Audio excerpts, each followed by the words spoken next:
And now we kick up the border, a brand new territory for 4Wide Racing. We're up in Canada this week for the 4Wide Racing TJ Steam Series. Welcome to KBRN's coverage of the Thousand Islands The Corette pre-race show as we get ready for the first ever trip for 4Wide from the Circuit Gilles Villeneuve in Montreal, Quebec, Canada.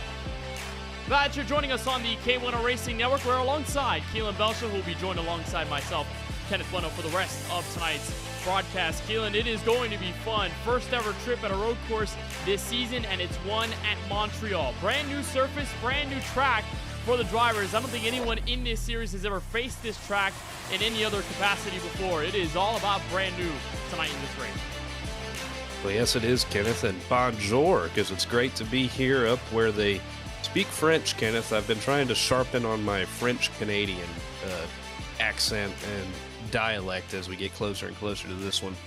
I think the only word I know right now is bonjour, but you are right. This is going to, it's a new track for everybody, and everybody is going to have to learn it. Those who ran the truck series a couple weeks ago are going to have the advantage, but over half of the 4Wide field, they were not participating in that race, so they are going to be, I think, at a bit of a disadvantage. But there have been some guys that have been putting a lot of practice into this one, taking this one very seriously, as it could be their opportunity to punch their ticket into the playoffs, as we only have a handful of road courses here in this regular season. Tonight at Montreal is going to be the first of them, and there's going to be a lot of different elements these guys are going to have to battle tonight. There is a linguistic challenge to learn French here at Montreal, but I believe at the end of the race, drivers will be asking to pardon their French, given how aggressive and wild this race may become. Only 5 races deep in this regular season for Season 8 of 4Wide. This is the big curveball, first of several that we'll see in 2025. Kentucky will be up next on October 22nd, right after the Auto Club race, our first of 2 trips that we'll have to Southern California, which will host the finale later on this season. One of many different types of racetracks we'll see, Keelan, over this first stretch. It's been all about being consistent and trying to be the best driver in there, but when you have a selection of tracks like this, especially in this first half, how do you stay consistent to try and win? It really is very difficult, Kenneth. I mean, when you get a schedule that comes out that you got mile and a halves, back to back to back, it's really easy to get into a rhythm. But when you have the switch up of driving styles that you have to change up every single week, it not only makes you yourself as a driver better, but it sharpens everybody else around you, and that's what makes it such a tough challenge, as the schedule is so diverse. Your driving style is going to get better everywhere, but so is everybody else's, and that is what makes winning races and winning championships in this series so difficult.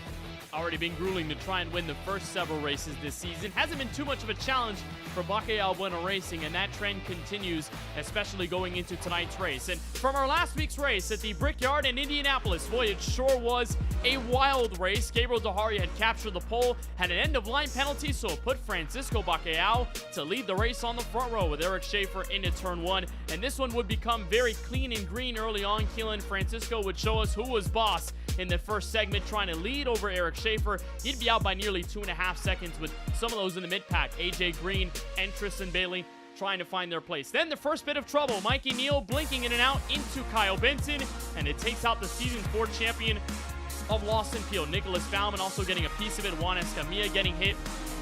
And here's the onboard look from Nicholas Bauman. Huge hit. Right side tires just caught some air there at the exit of turn number 4. And then drama down pit road. Eric Schaefer thought he had the lead off of strategy. Just too fast exiting. He had to give up all the spots, and here he was in the mayhem mess with Gabriel Dehari and Curtis Kelly. Second big crash of the night from the Christopher Bishop car from Urbany Motorsports. He would go sideways, exit turn 4. He'll bring Lance Hill and a couple of others with them. But as we approach midway, Keelan, Francisco was in control, and it nearly was stolen away from him as he got through strategy, came out, and there was a bit of a problem he had to deal with. There was, but you saw he got clean and out of pit road right there, and right here he had a screen freeze pop up, and he nearly lost all control of that 30 car. We didn't catch that live on the broadcast. He mentioned it to us post-race. He ended up gathering that together. Curtis Kelly ended up bringing out a caution flag, and we got a late race restart. Micah Wall's first real challenge for Francisco. Couldn't get around him, but then he got tagged by the lap car of Michael Newbraw which ended his day and set us up for several overtime restarts. Ethan Fonseca-Moreno, Brandon Banks, Eric Schaefer, several guys involved in that one. This one was coming to the white flag with Kip Easley, Timothy Cook absolutely nailing the pit road wall right there, but the caution did not come out, and that allowed Francisco Bacallao to run a smooth 2.5 miles all the way back to the checkered flag, where he would capture his first win since Nashville in December of 2021. It's been a while for Bacallao, his first next-gen win in 4-wide as well. Hugely emotional moment for the Hialeah, Florida native who usually joins us in the broadcast booth. Now that he's taking his turn with the race car behind the racing wheel, he's been able to dominate his first win in 4-wide since December of 2021.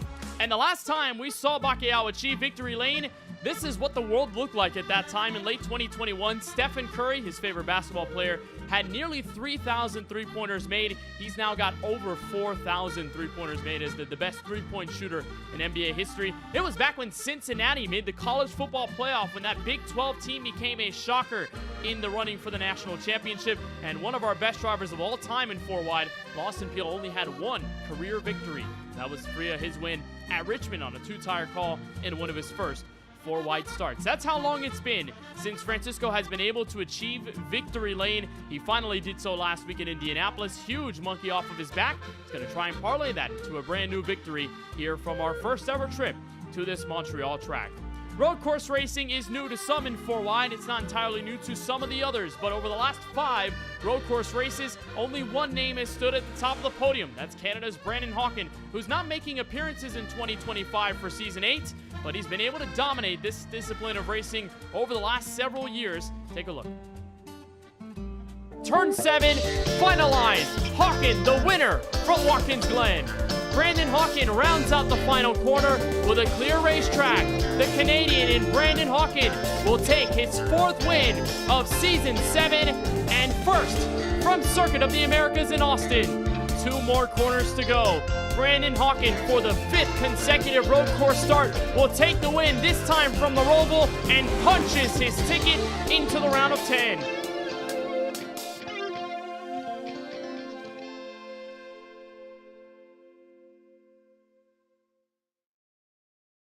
Turn 7, final line.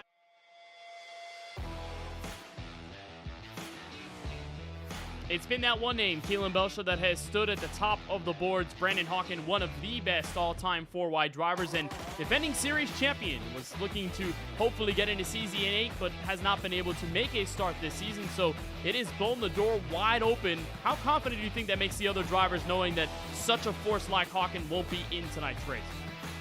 Well, if I'm a guy like Lawson Peel, who ran second to him in a lot of those races, I am overjoyed, over the moon, knowing I could get out there and possibly win a road course race here in 4-wide. But it has been a while since we have seen another driver win on the rights and lefts, and that opportunity is today for everybody in this field. I think it got a little demoralizing toward the end of last season when we showed up to the Charlotte Roval and Hawken had been on such a streak. They were like, man, we're just racing for second today. But I feel like those front runners that ran second to him on all those road courses last year, their confidence is restored and they know it's wide open, and they know just one win here on the rights and lefts punches their ticket for a possible championship at the end of this season. That is what makes these wins so important and so heavy on a driver. You feel like you have to win when we have the parity that we have had this year.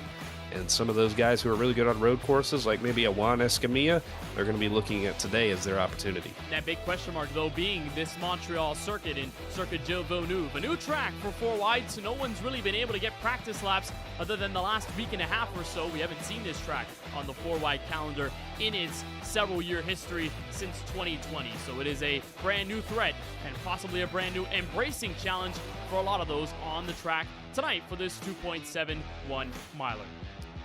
For Season 8, lots of different changes, not only from this circuit in Montreal, but for a lot of other tracks, including Kentucky and the Daytona Road Course. During our Media Day segment, we asked these drivers what tracks they most look forward to, which tracks they didn't really like too much. Here are their thoughts.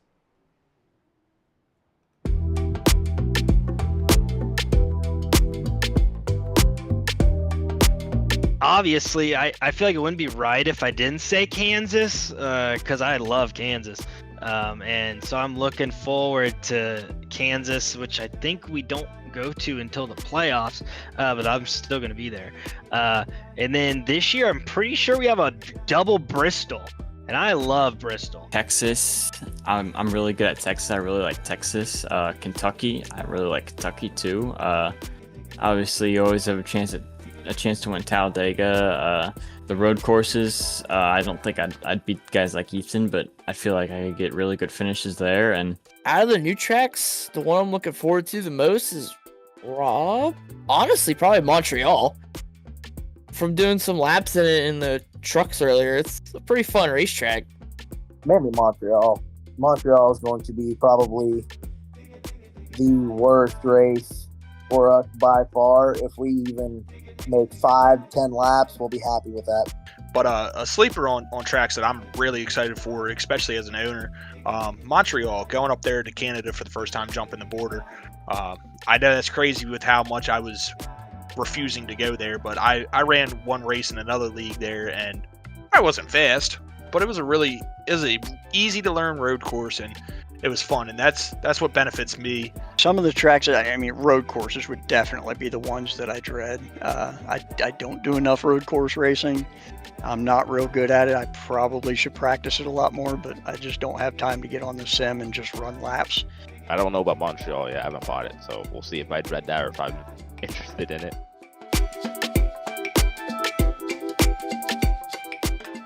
Well, I'm pleased to report, Keelan Busher, that Jaden Porter did in fact buy Montreal about a week ago, so he's been able to put some practice laps. As for if he likes the track, I'm not entirely sure that that's really the case for him, but the Season 5 champion of the series will be on track tonight, will be a part of the field that takes the green flag. But a lot of mixed opinions. You know, we were kind of anticipating that Montreal and road courses in general would be a big no-no for a bulk of the guys that we talked to, but there seemed to be a rather healthy mix of guys that were looking forward to this race and some that maybe will keep this as a drop week, if you will. Well, it's one of those racetracks where you can really control where you finish on the racetrack, and in these next gens, that cannot be said the same for a lot of different racing circuits that we go to. But when we come here today to Montreal, your pace is what's going to determine where you finish today. Sure, there's going to be the carnage that happens and trying to stay out of other people's troubles, but you really do control your destiny on a road course. You hitting your marks and everything on the racetrack, it's really a test of a driver. And when you run ovals every other week, it is awesome to come out here to one of these road courses and really put your skills to the test. And I think that is why some of these guys are so excited to come out here. The opportunity to push themselves on a different discipline against the same guys coming out here to Montreal in Quebec, Canada. This track, I just learned today, about 15 minutes ago, Kenneth, when you showed it to me, is on a man-made island, which is just crazy to me. Look at it. It goes all the way around, 2.71 miles. That's 4.36 in kilometers for the Canadians. Opened in 1978 and has 14 turns that everybody is going to have to navigate tonight in order to put themselves in a shot at the victory lane tonight. And Francisco Bacalhau, he took us for a lap around here, and I got to run some laps around here in the truck a couple weeks ago. Now at the next gen, those things go a little bit faster, as Francisco shows us right here. Your first turn is going to be a left-hander. You kind of got to hit those curbs a little bit, and then you're thrown straight into a right-handed carousel down here. You go down a bit of a straight uphill section here, little right kink right there. It's almost a straightaway. You make another right-hander here, followed by a left-hander. A lot of chicanes here, Kenneth, and that is what kind of gives this track its identity, the amount of chicanes that you have on this racetrack. Another right-hander there, followed by a sweeping left-hander, almost carousel right there, that goes right into another right-hander. So it really is technical as you hit this straightaway right here, Kenneth, that it really is a technical course in the way that there are turn after turn after turn. You don't really get time to relax like you may at like a Watkins Glen or a Sonoma that we see on the circuit. There's a lot of left into right-handers and right into left-handers. Another straightaway you hit here before you go into another hard corner here, a hard right-hander. This is one of the hardest turns on a racetrack for me. It's so hard to go in there and not wheel hop it and get your speed through that turn down onto this long straightaway that you have presented yourself with before you go into that final little chicane where you really have to hit those curbs and they can really upset your race car. You are going to see cars airborne in these curbs today. Maybe not flipping over, but airborne because you have to be airborne. As you see Francisco there in the bottom right-hand corner of your screen, popping off those curbs and getting back to the line.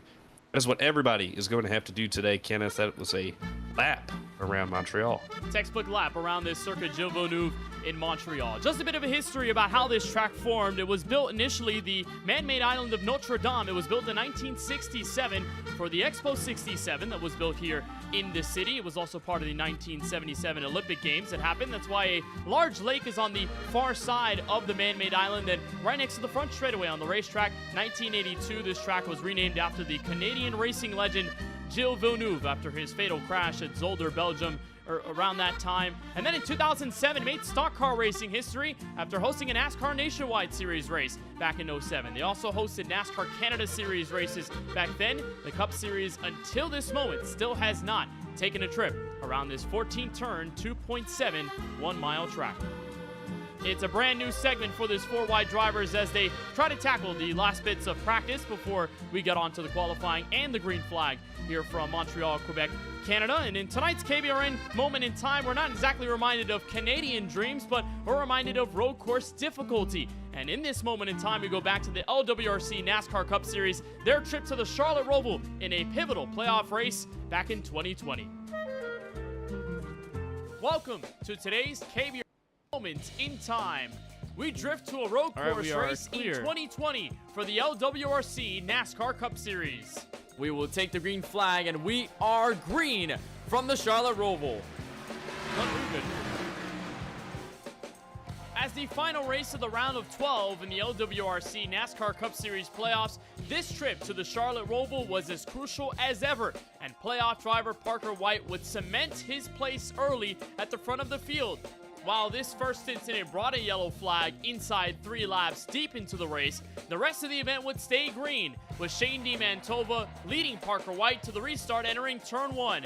From there, the race went clean and green, depending on strategy for most of the field around midway. There was some drama in the fight for top 3 position between Michael Kenner and Brady Weileman, but the 95 of White, who sailed out in front after the restart, would never look back to capture the victory off the final 2 corners. This win would cement White's place in the round of 8 for the playoffs, and he would ultimately make it to the Championship 4 to fight for a title. And that's today's KBRN Moments in Time. Charlotte Roval, such a difficult track. We know how much of a new track it is to a lot of the drivers on the sim, although it was reintroduced to 2 Cup Series racing in 2018. Not entirely a lot of history here at Montreal. Tonight's event will just be the second ever KBRN broadcasted race from this 14-turn track. Hillen, we covered it just several weeks ago for the KBRN Truck Series as you and I were trying to take our hand on this 14-turn track. And I wouldn't say it was easy for both of ourselves and our sakes for that matter, but it is relatively new history at this track, hopefully one that we can continue to brew for the years that follow. But for right now, we have to go back into a moment in time from a different road course, but it's going to be just as difficult in this race.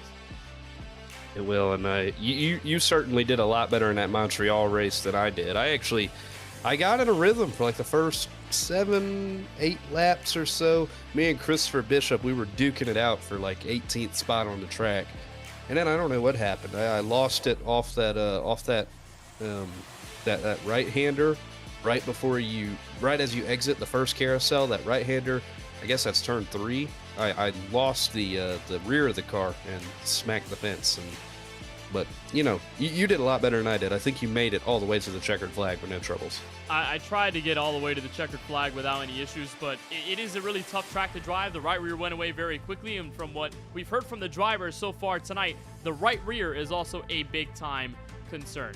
Well, as we whip down the final minutes before practice comes to a close here from Circuit Gilles Villeneuve, why don't we talk to one of the drivers that we're going to be talking to and hopefully keeping an eye on for the rest of this race. It's not Francisco Bacalhau, who will probably join us later, but our other booth member, the pit road reporter, Charlie Beyer, joins us as he takes on the track tonight from Virtual Canada. Charlie, first of all, welcome. I love the message. For those who don't know, it is our good friend Keelan's 21st birthday, so a big happy birthday to our good friend for all of his hard work and being a great person off the track as well. But Charlie, you're taking your shot here at Montreal. You try to do it here with the KBRN Truck Series a couple weeks ago. That was a fun experiment, but you're going to try your hands at 4-wide tonight. What are your thoughts about how this is going to go, and I guess what you felt so far in practice? Yeah, well, actually, it wouldn't be my first time in this series on a road course. I did take a shot at the Roval last year. I did end up DNFing that race, so this is a bit of a redemption for me that I want to try to get, and this is a track that I've really grown to love. So I'm currently in a decent spot. I'm pretty happy with my lap times right now. It's just all about putting a full and complete race together. So Montreal is just a big curveball for a lot of drivers, including yourself. I mean, the Charlotte Roval was our moment in time. That's kind of your bread and butter, your baby, if we're talking about road courses with stock cars. But Montreal is very different. There is no banking. It's just all flat, lots of chicanes. What has been the most difficult part of trying to learn this track, and still the hardest part of the track that you're still trying to figure out and probably will figure out come race time? I think for this track especially is it's in a very wooded area and there's not a whole lot of markings on the walls. So I think establishing braking zones has probably been the biggest thing for me. The last thing I tried not to resort to is using shadows from trees and such, but at this point I've been using that shamelessly to try to put my marks down and brake as late as I possibly can. So honestly, for this track specifically, that's been a really unique issue that I've been trying to slowly get better at, and I think with where I'm at in practice right now, I'm pretty happy. I don't know if I want to spoil any secrets, but our good friend Francisco, who's also been taking laps around here at Montreal, and he's the fastest in practice right now, he did tell us that entering, I believe, turns 8 and 9, you do have to use the shadows from the trees on the left side of the track. So I won't say that it's a bad strategy to do that, right? It's not a bad strategy. It's just, especially with this session being 2 times the daylight cycle, things can change over the course of the race. So I try not to resort to that, but at this point at this track, I'm going to shamelessly do it, and we'll see how that develops over the course of the race. So you're taking part in this race with a lot of other full-time drivers, and I'm sure Charlotte was the same mindset as well, the Roval. Are you going to try and be competitive but also stay a bit out of the way for a championship, or you're just going to go at it, you don't care what's going to go on? Yeah, I think so. I think it's a respect thing that I have for these drivers, especially at the Roval. I want to do good. I want to be competitive. It's not as late in the season as the Roval last year, but, I do have a lot of respect for this series as a whole.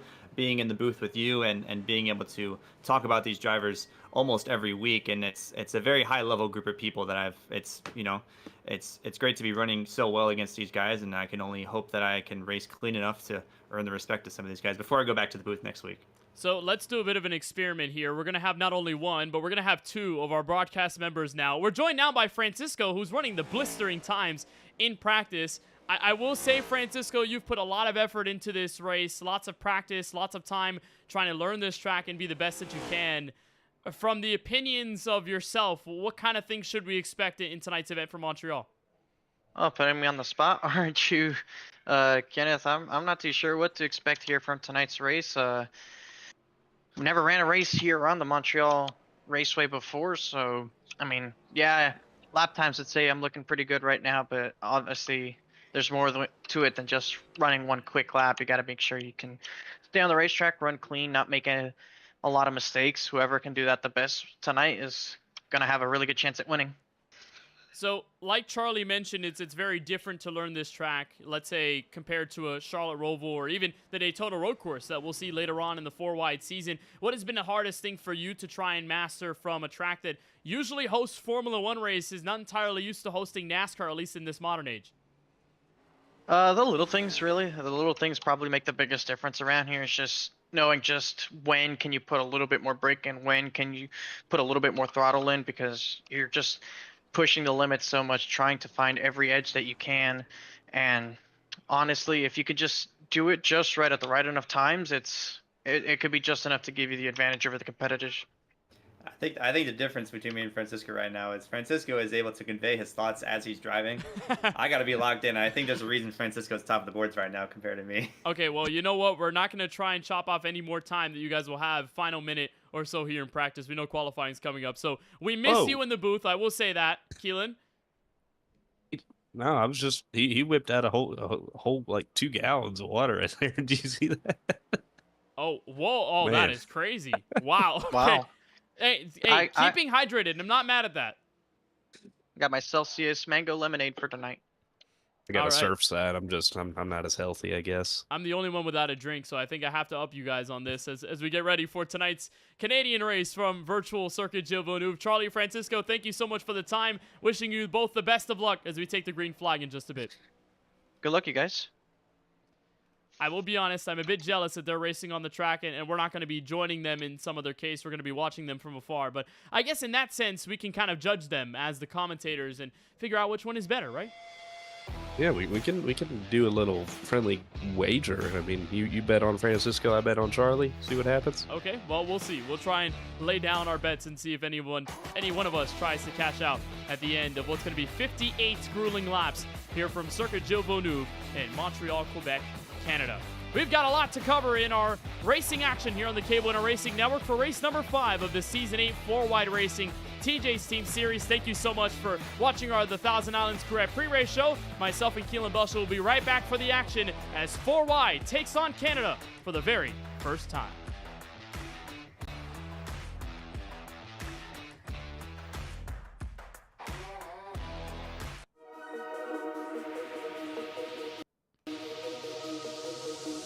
Let's go racing!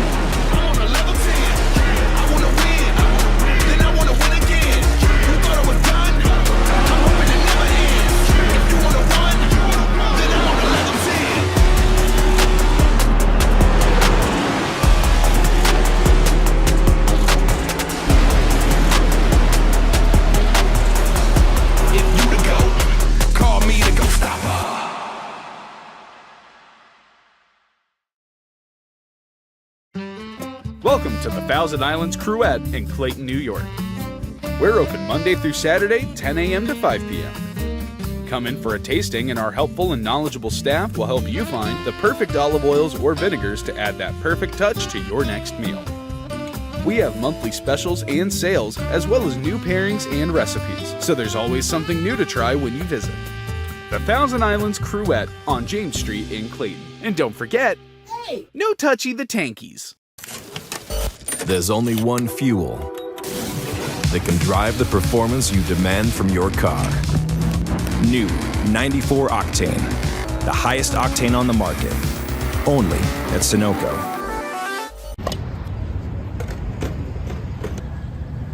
Hey, Francisco, what's up? Yo, what's up, Kenneth? How you doing, man? How are you? Good. How you been? What you got in the bag, man? I got a panini, I have a hoagie, I got it all through the Wall Rewards app. You can order it all through the app? You can order it all through the app. I can order it all through the app. The world is my oyster! By placing your order on the Wawa app, you can pick up at any time with ultimate satisfaction. Gotta have a Wawa.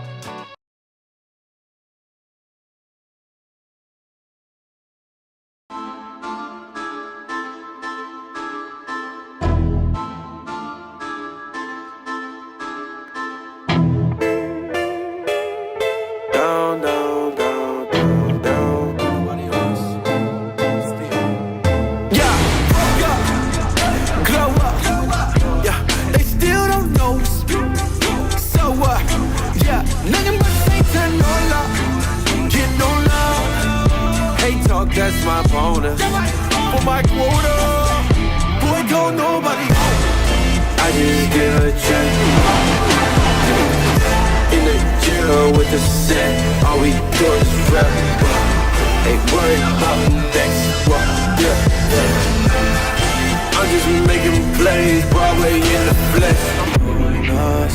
On us, this right here in the on us.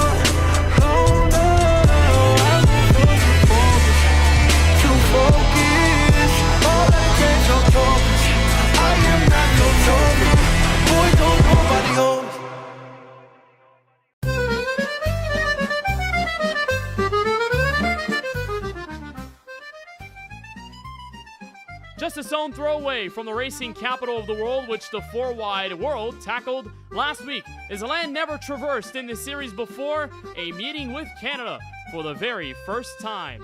Bienvenue to the North, where for the first time, the KBueno Racing Network welcomes you and is happy to bring you coverage of the first ever trip past the Canadian border in the 4-wide racing TJ's Team Series and the 5th race of Season 8 from Circuit Gilles Villeneuve in Montreal. Glad that you're joining us on the KBueno Racing Network. We're alongside Keelan Belsha up atop Montreal, Canada. I am Kenneth Bueno. Keelan, it's exciting to be here. First ever trip to this 2.71 mile track out in Ile Notre Dame in Canada. It is going to be a lot of fun. First time that we're at a road course this season, so lots of unanswered questions as the field takes on qualifying. Ready for the green in just a bit. Well, bonjour, Kenneth. It is. It's great to be here up in Montreal, and the excitement is off the rails up here at the KBueno Racing Network, and for probably about half the field, the excitement is to the max right now. The other half are saying, why are we racing road courses? But for that half that is super excited to be here, there are several contenders that we are going to see tonight. For the first time, a road course race in 4 wide has been blown wide open by the absence of Brandon Hawken, so this could be anybody's race to win in the first ever trip to Montreal. You know, we've gone road course racing at a lot of the typical NASCAR venues, Watkins Glen, Sonoma. We've also been to Circuit of the Americas. That was a more recent addition. We went road course racing at the Roval as well, but never have we ever tackled a track outside of the United States borders. And here in Montreal, going to be a very crucial race as the field takes on the first half still of this Season 8 regular campaign. We push forward after Montreal into a race that'll be very pivotal. Auto Club going to be a potential preview to the championship finale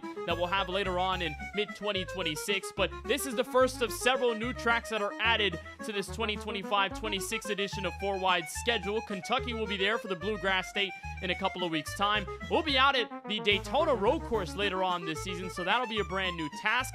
And for a lot of drivers, they will be seeing different tracks in different places of the season, Keelan. So how important will mastering Montreal be? Maybe how unimportant will it be in the fight for the playoffs? Well, for guys that are really good at road courses and really excited about going to a road course and thinking it's possibly your only opportunity to go for that race win and get a secured spot into the playoffs, I think for some of those guys, it's very important because there's only 2 of them in the regular season that these guys are going to have to look forward to. And then we get Watkins Glen in the postseason, so that could be an opportunity to get yourself one step closer to the championship. But as far as the regular season goes, you only have 2 opportunities if you feel like you're really fast at these road courses to get that victory and to punch your ticket. That first opportunity is going to be tonight, and I know there have been several guys out there that have been running as many practice laps as they can to give themselves the best opportunity to go to victory lane tonight.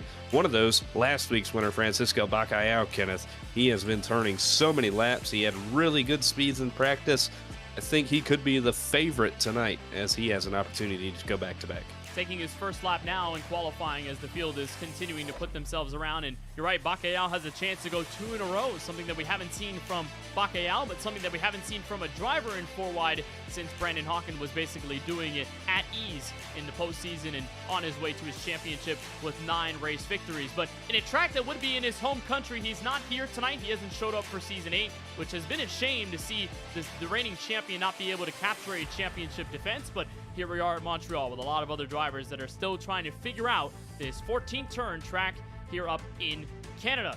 Well, one of those drivers that will be taking the Canadian border for the first time in 4 wide, but not for the first time in his life, is Curtis Kelly for Overcorrect Racing. He'll be joining the field alongside the rest of the drivers as they take the green flag this evening. He is one of those Canadian natives alongside fellow driver Eric Stewart. But we don't have that much Canadian representation in this 4 wide series, but Brandon showed us that despite what country you may be from, you can still be just as good, if not better, than the rest of the competition. Became the first ever Canadian-born driver to win a 4 wide championship at Homestead Miami Speedway last season. So I'm not sure if the countrymen can try and get it done, but potentially they have a chance with a lot of the newness that the drivers are still figuring out here with this track.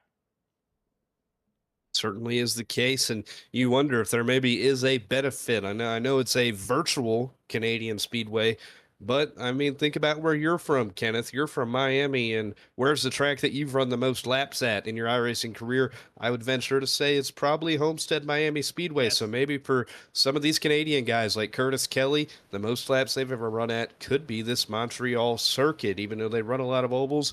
You know, maybe in their spare time, they're running a lot of laps around Montreal, and they have this track memorized like the back of their hands. So even though it's a virtual competition and anybody from anywhere in any part of the country or any part of the world can race in this series tonight, I think you still have an advantage when you're just a little bit closer. So maybe that advantage could prove true tonight for a guy like Curtis Kelly from up north. There's always a fun part of the heart whenever you take on your hometown track. So for Curtis Kelly, who made the Championship 5 last season, looking to try and capture a first win in his 4-wide career, it would be magical if it can take place here at a track from north of the border.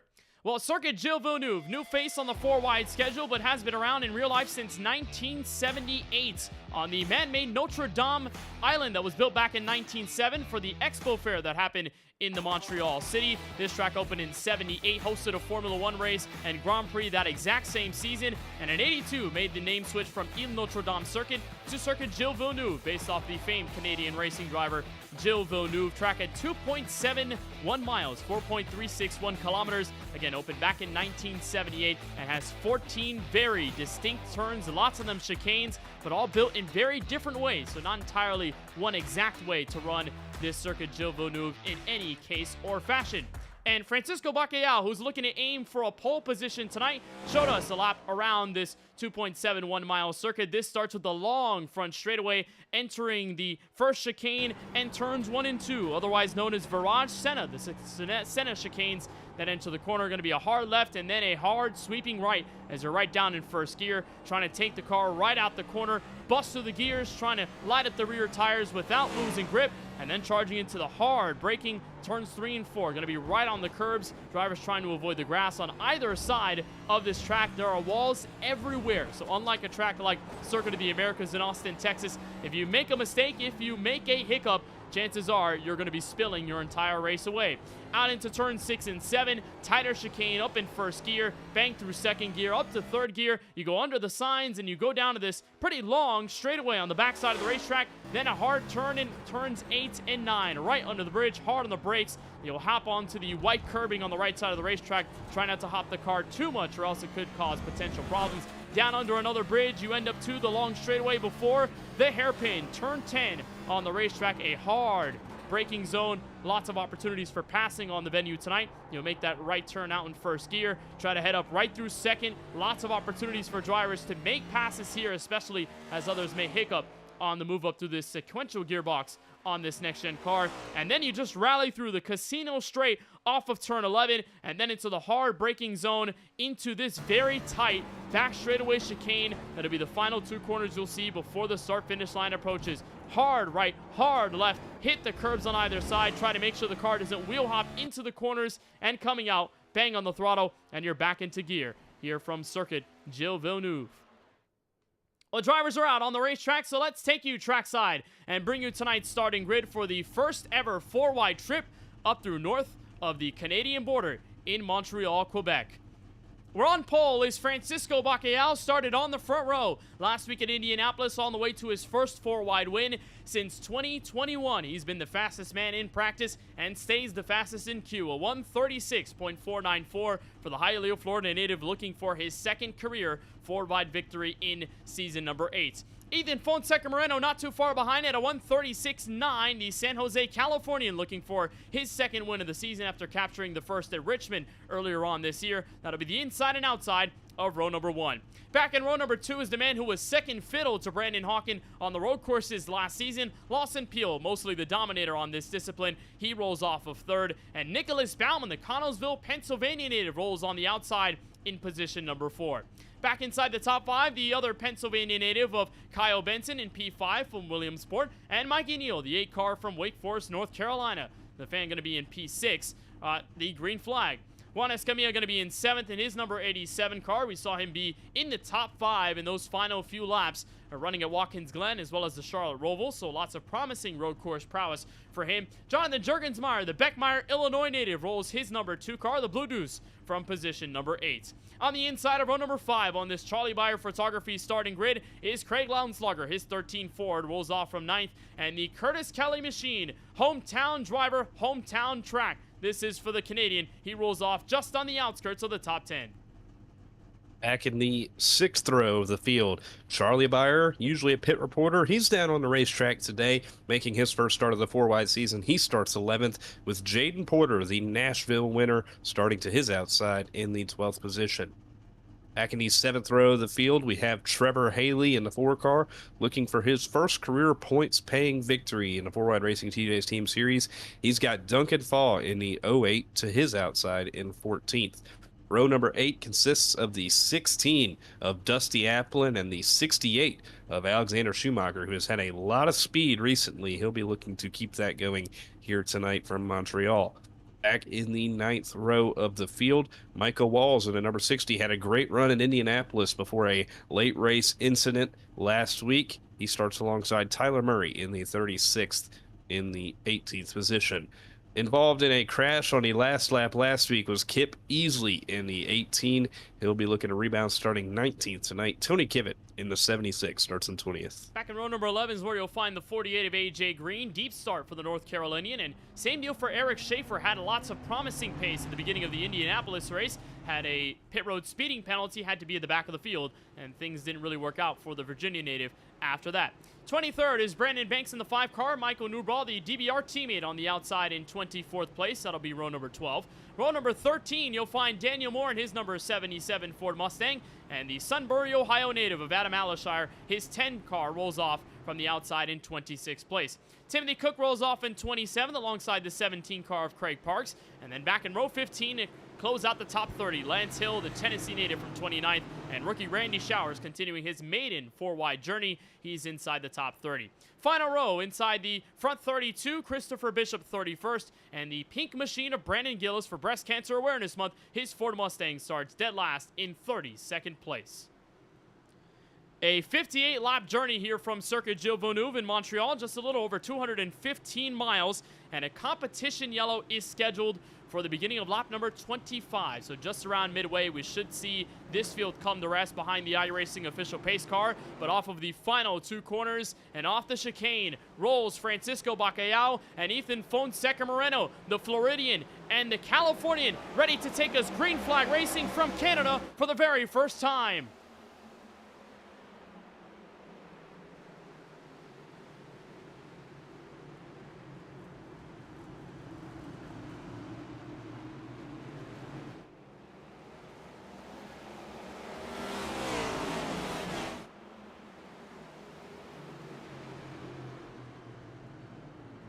The quick 6 through 3 and 4.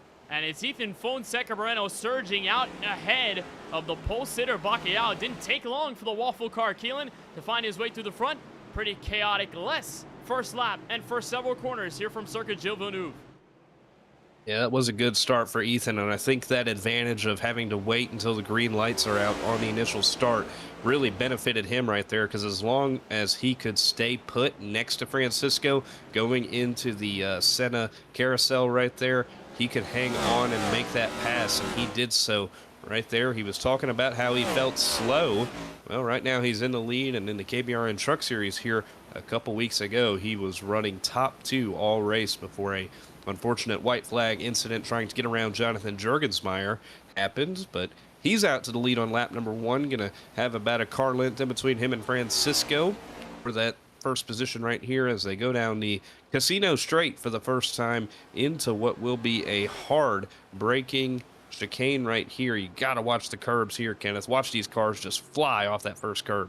Trying to make sure you don't wheel hop the car off the exit of the corner. We've seen a lot of drivers in practice and even a bit in qualifying when they take their left side or right side tires on the white high curbing, it bounces the car around, and as soon as you're trying to get back into the throttle, it becomes a very big issue. So Bacalhau continues to tail behind Moreno. It's not exactly a large gap, still within a car length between the Chevrolet and the Toyotas. They've left Nicholas Baumann back in the distance to turn 3. Well, Keelan, this is the first road course race of the season, so I'm sure there are a lot more keys that you have to deal the field. What are the keys to winning here north of the border in Canada? Well, I think being consistent with your braking zones, your throttle up zones, your shifts, that is going to be the most important one. We were talking to Charlie Beyer earlier in that, Spirit Show interview, and he told us about finding his braking zones has been the most important thing that has helped him. He's trying not to go with the shadows in case that sun moves, but there are some corners where that's really all you have to go off of. And 8 and 9 especially, you have to go off those shadows. There's not a lot of markings on the wall, so being consistent is going to be a key to success today. There's not a lot of markings, so you got to make mental notes of your braking points. Strategy is going to be a big thing tonight as well. With that competition caution coming out around lap 25, how will strategies work out? Will we see guys maybe split this first segment to lap 25 in half, or will we see guys kind of burn their stuff up and get as close as they can to pit road closing, take that pit stop and make a jump for track position? That is going to be interesting to see. Maybe a guy like Juan Escamilla sitting back there in the 9th position, could he maybe pit getting close to that? Oh, is Lawson Peel's in trouble there off the final corner of the racetrack? That is unfortunate for Lawson Peel. It has been a terrible start to the season for him, Kenneth, in that 12 car. He's got damage all over the front suspension of that car. And I'll be surprised as you see that left front locking up. He's going to have to nurse this thing to pit road somehow. And he's trying to get through the curves, and this is a dangerous part, merging back to the exit of turn 2, and it is sustained suspension damage for the Columbus, Mississippi native. His season has not gone well. We kind of almost thought here at Montreal that this would be one of his chances to try and go out for the first win of the season, and it looks like the bad luck continues as Duncan Fall and Alex Schumacher will try to weave their way around the 12 car. We mentioned the curbs there on your Keelan's keys to the race. It looks like that is exactly what cut out the season 4 champion of this season, or the 4-wide campaign. Here he was with Kyle Benson running into 12 and 13. And I believe just overcooked and had a touch from Benson as well. That's the wall of champions, a hard braking zone through the chicane. On the outside, there's the wall. And Lawson Peel catches it with full speed, and his car severely damaged. Might be out of this race before it's all said and done.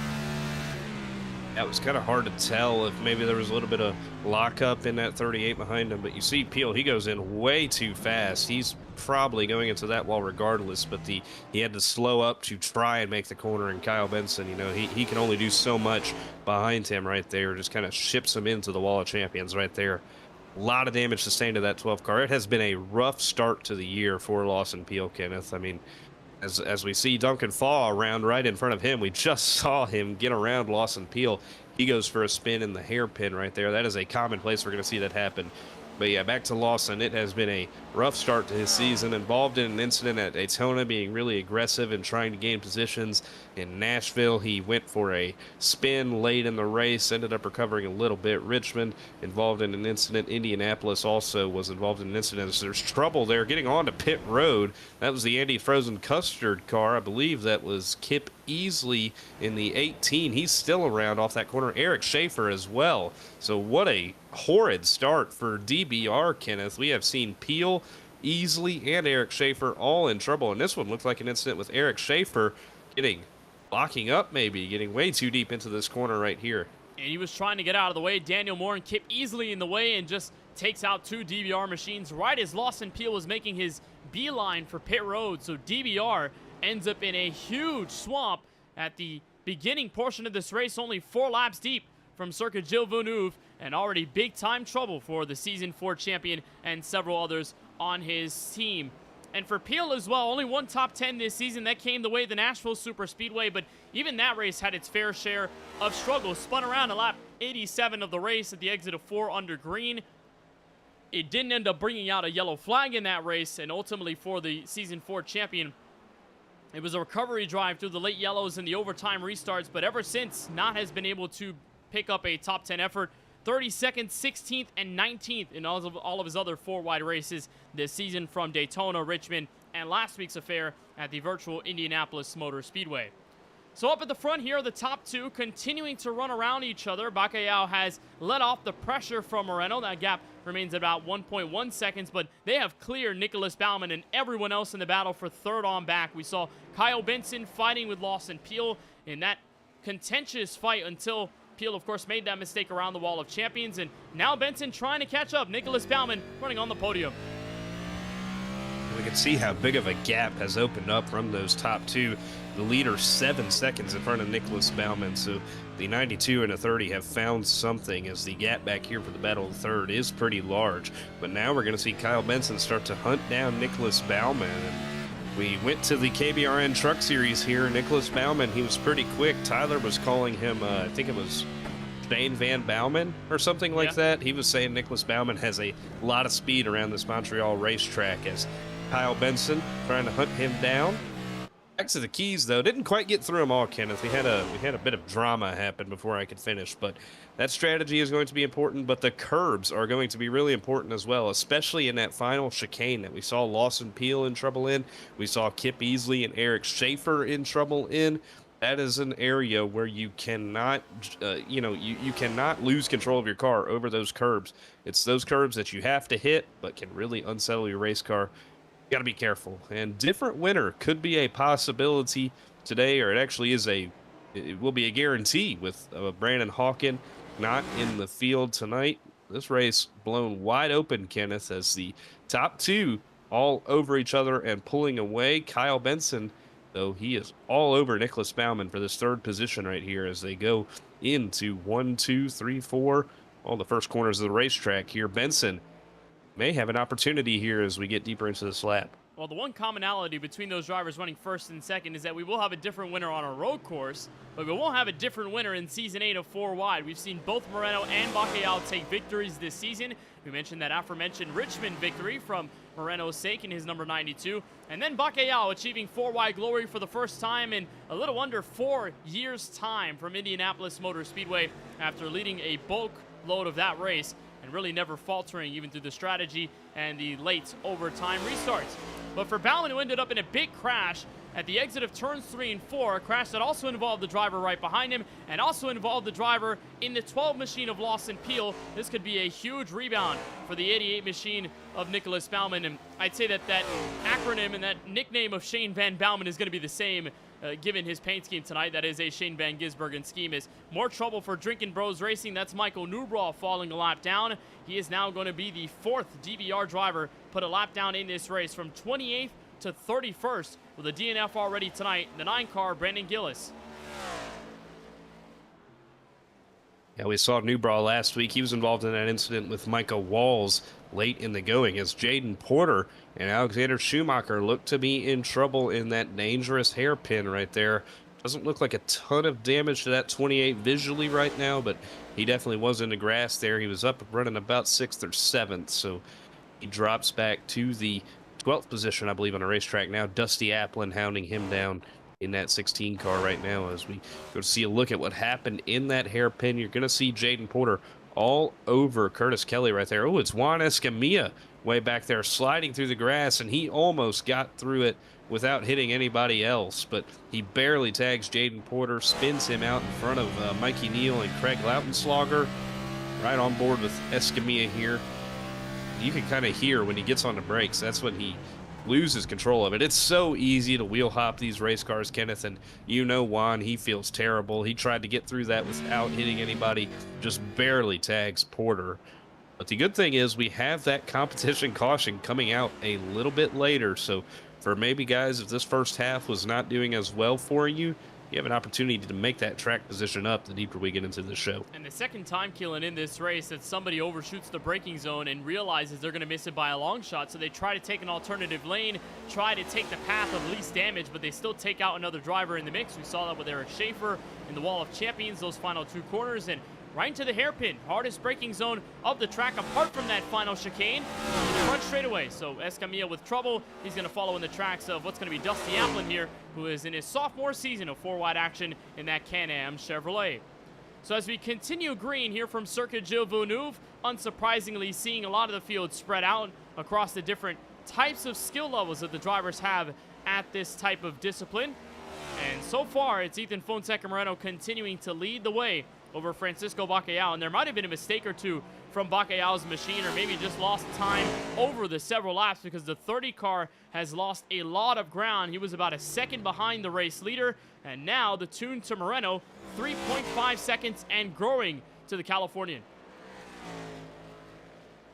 And Francisco, you see him locked in, trying to make up that time. But we did talk to Tyler Murray before this thing got started, and he talked about how much those rear tires fell off. So fall off in your lap time is something that we could be expecting today on this hot Montreal track surface in the sim. It's right near the middle of summer. It's a hot day in Canada, and that makes it very easy to burn those rear tires off. So the harder you are running like Francisco, trying to keep pressure on the 92, the easier it is to burn some of that rear tire off and lose just a bit more grip every single lap. So Francisco trying to run him down, but he has fallen back right now, or this could be a catalyst of maybe him backing off and saving his stuff a little bit, letting Ethan get into a rhythm. But what Ethan may not know is his rhythm may be too fast if that is the game that Francisco is playing right now. But Ethan very fast here in the past, Kenneth, in that KBRN Truck Series race a couple weeks ago, led a lot of laps, and it was a classic duel between him and Jonathan Jurgensmeyer to the checkered flag in that race. Ethan was all over him. They traded the lead a couple times in the last 10 laps, and coming to the white flag, Ethan just barely overshot that final chicane on the racetrack. Coming to the white, ended up having to lock it down and go down pit road to avoid taking out Jurgensmeyer. But he does have a lot of speed on this racetrack. Looking for his second win of the year. Gets a little scary there off the corner, but he is looking for his second win of the season, as is Francisco, in a year that has been dominated by BBR so far. Yeah, ever since Michael Walls took the stunning victory at the World Center of Racing to kick off Season 8, BBR has been on the top of the podium 3 times over the last several races, between Moreno winning Richmond, Porter winning Nashville, and Bacalhau winning at Indianapolis. So it could be 4 in a row for this BBR team that continues to put themselves in championship conversation. And what a story it was for Moreno over the last 2 seasons. Expanded his growth in Season 6, ended up winning the championship by a slim margin over Lawson Peel in one of the best 4-wide title fights that we've ever seen in series history at Homestead of Miami Speedway. And then in the middle of Season 7, a struggle to start his championship defense, and then schedule conflicts with his job unfortunately made him miss the rest of the regular season midway, so it really took out his championship hopes. And then returned in the postseason, those final few races, and came out with a vengeance. Winner at Charlotte, winner at Talladega, and just tried to take names in those final few races of 2025, in those final few months of the regular season and the postseason as well. So back in full-time action this time in Season 8. Moreno, of course, trying to go for his second 4-wide title, something that has never been achieved by any other driver in series history. And to know just how fast Moreno and Bacalhau are right now, in comparison to the rest of the field, they're setting laps in the 138s, about mid-138s. Everyone else behind is running a full second or slower. Some drivers mostly running 2 seconds or slower from the top 2 race leaders. That includes the likes of Nicholas Baumann, who gave away 3rd to Kyle Benson while we were away, and Jonathan Jurgensmeyer, who's running calmly inside this top 5. They're setting laps inside the 1-minute 40-second bracket. So Keelan, it is a huge skill gap between those two that are dominating the front 2 spots and everyone else who goes into this race with either medium practice or medium confidence in their ability to run at this type of road course. And when you have confidence and that practice, it is a magical thing that those two have, as we see Jonathan Jurgensmeyer in the Blue Deuce running in 5th right now. Curtis Kelly right behind him in that Krispy Kreme car.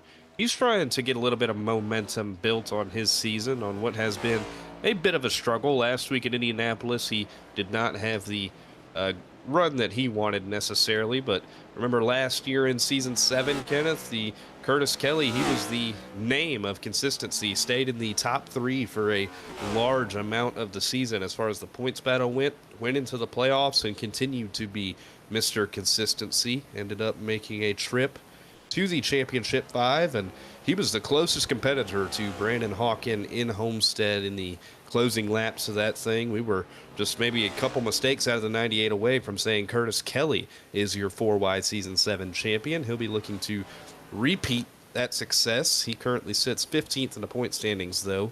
4 races in, has yet to crack into the top 10 in any result so far. Best finish of 11th at Nashville, as he'll be looking to improve on that today.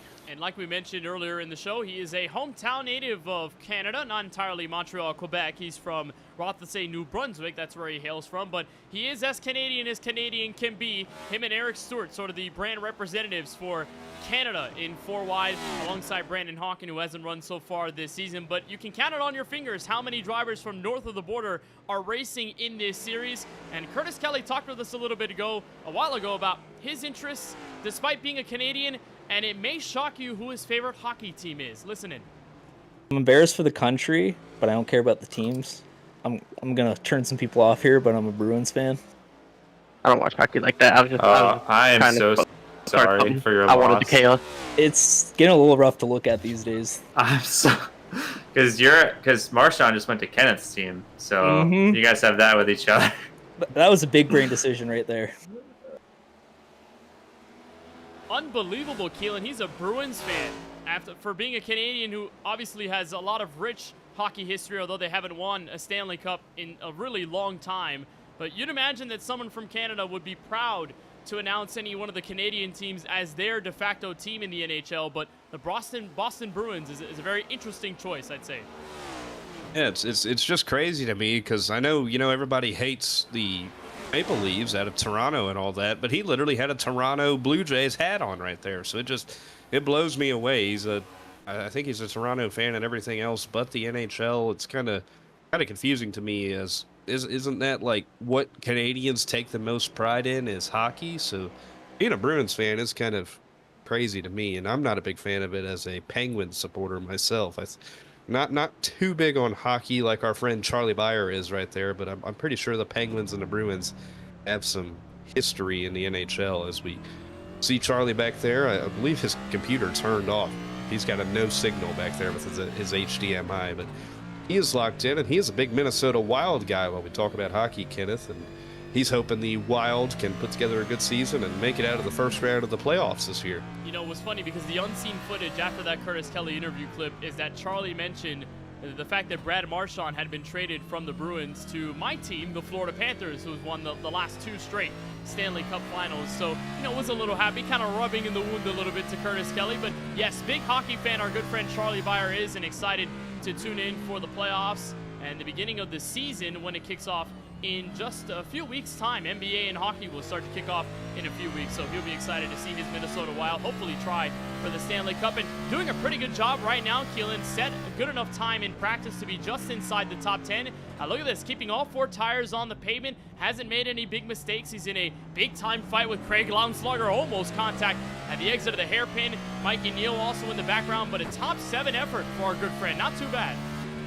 Yeah, put together a good race. It always blows me away when we see his camera, how he is racing with that steering wheel he has. And it's not a steering wheel. It's half a steering wheel held together by duct tape. So if it ain't broke, don't fix it. For Charlie Byer, he has been putting together some good lap times, good speed in that 52 KBRN Charlie Byer photography machine right here. And here we go. We're going to have a better look. When he goes into the corners, you're just going to notice there is no top to that steering wheel.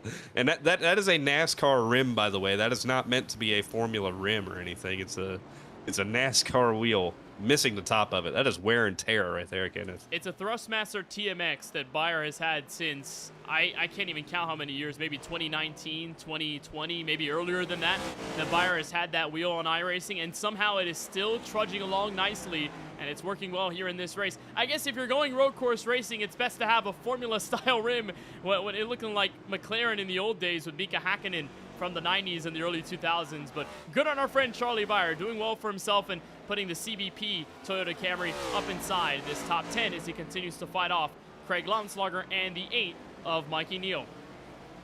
So up at the front of this field, it's still Ethan Fonseca Moreno by the tune of 2.3 seconds. And I'd imagine, Keelan, you might be hitting the right note when you mention that Bakayal was maybe letting off the gas pedal a little bit. There is Christopher Bishop. That's the lap machine for Murray Reedy Motorsports. So perhaps getting through the lap car might have been the biggest obstacle for Moreno. Perhaps wasted a bit of time for the 92 machine, but Bakayal is slowly chipping off the lead advantage that Moreno has had over the first 14 in this race. Yeah, and we mentioned in the pre-race show, these tires have been getting killed, the rear tires of these things. So if you push it a little too hard, you can start to lose grip and lose speed in that race car. The lead got all the way out to 5 seconds for Moreno at one point in time. It's down to 2.5 right now, and the gap to third, and Kyle Benson standing pretty steady right now as he continues to lead right now. But these lap cars may also be playing a factor. You catch them at a bad time, and you're stuck behind them for a whole sector of this racetrack. So, but right now, Moreno trying to negotiate his way around Tony Kivett. Good buddy Tyler Murray and league owner in a 36 out in front of him. As we see car in trouble right there. That is Kyle Benson, who had been having a lot of good lap times. He was really staying consistent in the third position and maintaining the gap to Ethan Fonseca Moreno way out front. And right here in one of the chicanes on the racetrack, this is coming down the hill after the Senna carousel right there. Down the hill into these turns right here. That left-hander, that just bites him right there. And we saw the same thing out of Ethan Fonseca Moreno earlier. Not to this extent, but Ethan almost did that exact same thing that Kyle Benson just did. That dude wipes car, going to go for a spin, and he's going to drop a few positions behind Curtis Kelly right there.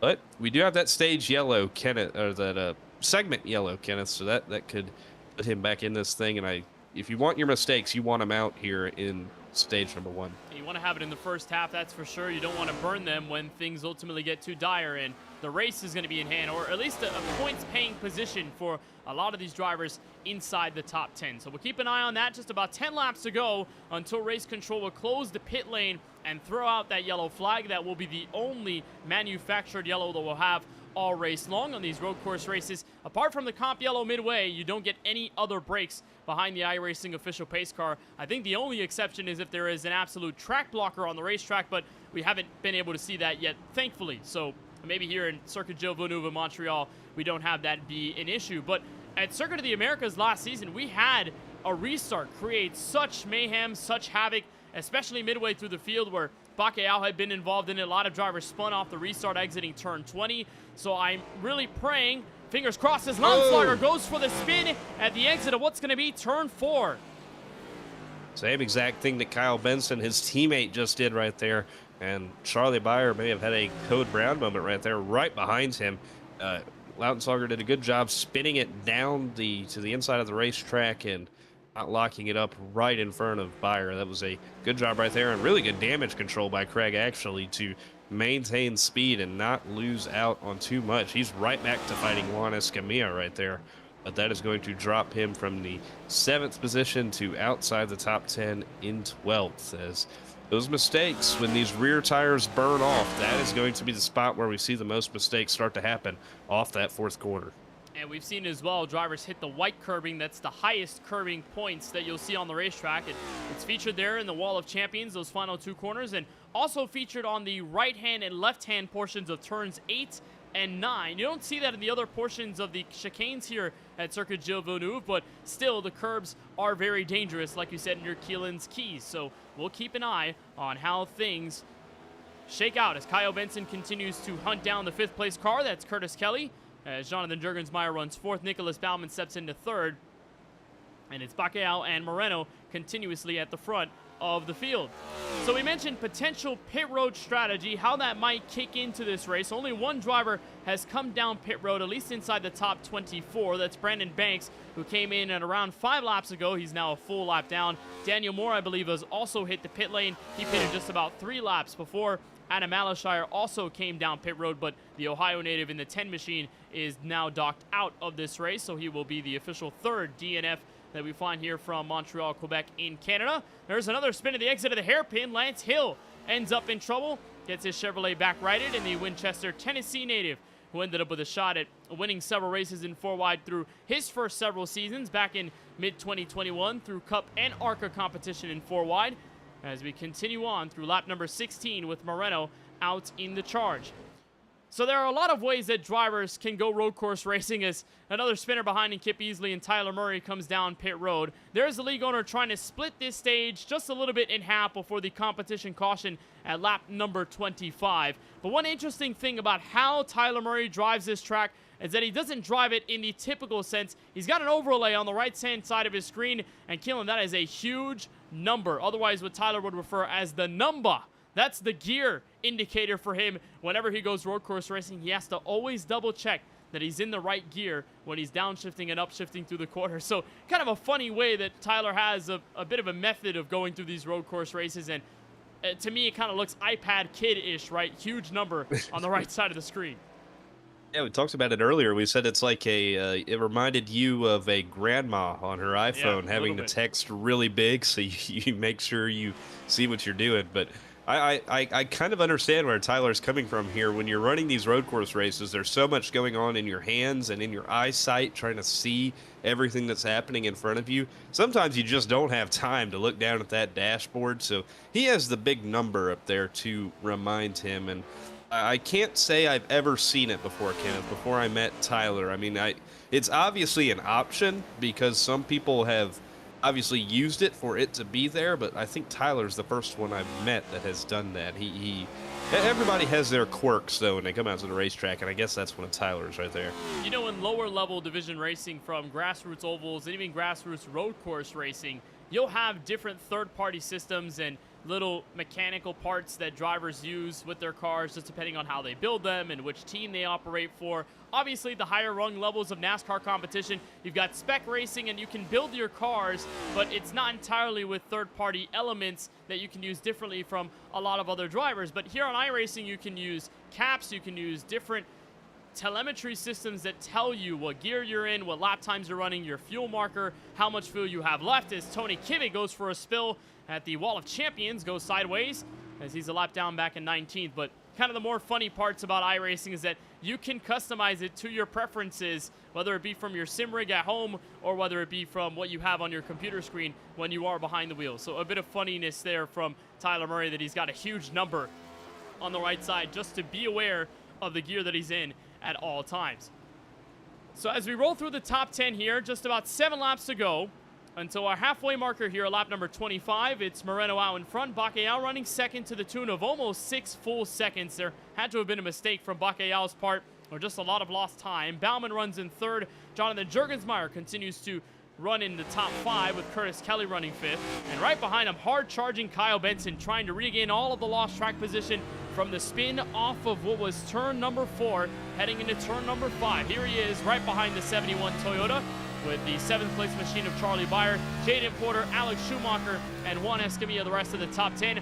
Hard on the brakes, Benson trying to curl through turns 8 and 9. Still no dice on the 71 car, this battle for P5.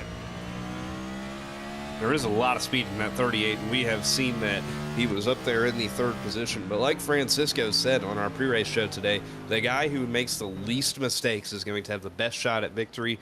Kyle Benson, he made a mistake earlier, cost him a bit of track position, and now these are the moments where you really have to fight to get that track position back. Curtis Kelly not letting him go without a fight. Got through the hairpin there, got the preferred line, hit the brakes a little bit later, but you see the runoff that Kelly got to kind of pull him down this casino straight, and he kind of takes away the opening for Benson into the final chicane on the racetrack. As there's Kelly into the fence, into the Wall of Champions, and that opened up the door for Kyle Benson to get right around him. Kelly just got a little bit too hard into the final chicane, and he bounced off that final curb, and it sent him right into the Wall of Champions. All one mistake from Curtis Kelly. Just hops the curb a little bit too much. Car gets unsettled hard right where you're hit, into the right side of the wall, and in goes Kyle Benson. Quick made pass for what's going to be 5th on the racetrack, and Kelly still attempting to respond, but a lot of damage on the right side of his Toyota Camry. We'll see if it affects him over the course of the rest of this stint. So there were drivers who hit pit road, and most notably Christopher Bishop. He runs still on the lead lap back in 21st place. And Bishop, part of our Media Day segment, gave us a lot of great answers about his thoughts of Season 8 and also those rapid-fire questions, a lot of the fun ones that we dealt through all the drivers, including Bishop, and running 21st, one of those several drivers to hit pit road. He will fall a lap down now, but it won't necessarily confirm that he will stay a lap down for the rest of this run.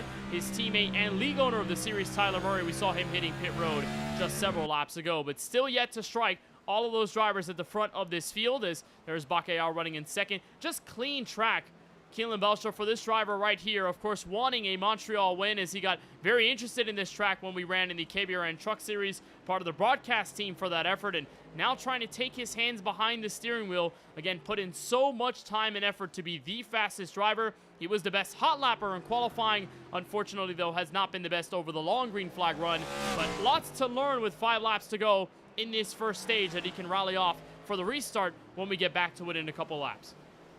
He's been very consistent and in a rhythm, but those mistakes out of the guys in both first and second have caused that gap to fluctuate a lot. I mean, we saw 6 seconds earlier, and then Francisco cut it all the way down to like 2.5, and then it goes back to 6 seconds. Now it's back down to about 3.5. So the small little mistakes that you don't really think about too much are where that time is generated and where time is lost. So these guys just trying to stay as perfect as they can, because it's impossible to get through one of these road courses with no mistakes, even though it looks like it. As we see Francisco lock up big time getting into the hairpin, and that is going to cost him a lot of time as he goes around, and the mistakes keep adding on for the 30 car right there.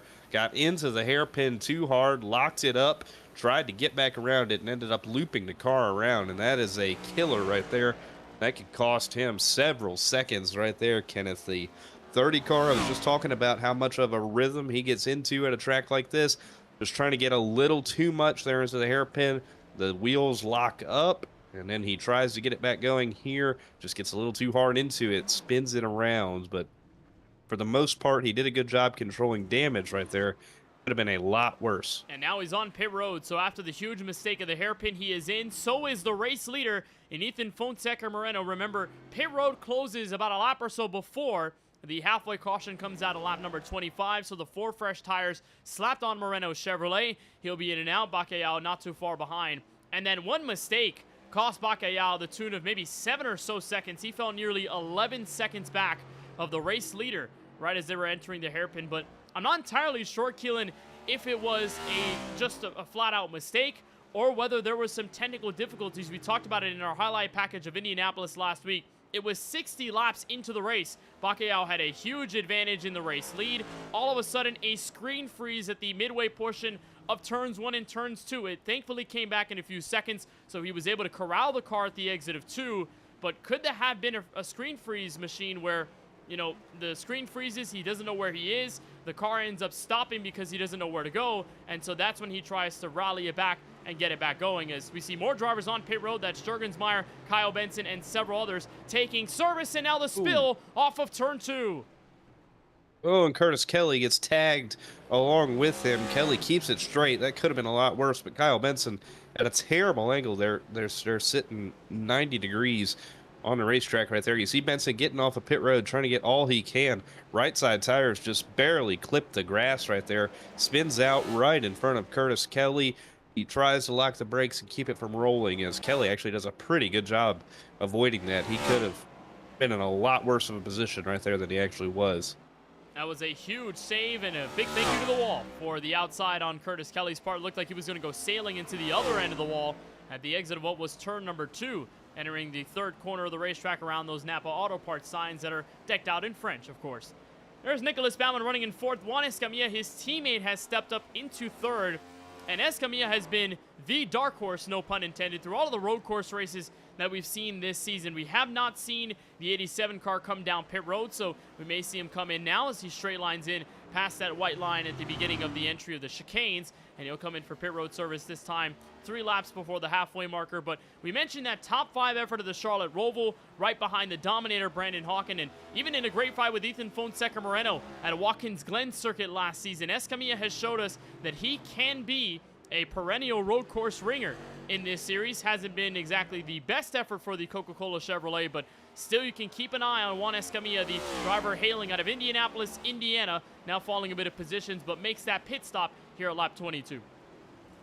Yeah, I believe that was his best finish of all time so far in 4-wide, was that 3rd place finish at Watkins Glen last year. So Escamilla has a lot of speed on these road courses. As you remember that battle, Kenneth. That was electric stuff in the battle for 3rd between him and Ethan Fonseca Moreno, as Charlie Beyer, looks like he was exiting pit road almost. Juan Escamilla also slow back there, so the 52 and 87 get into a little bit of trouble. That is going to cost both of them positions as they were running inside the top 10.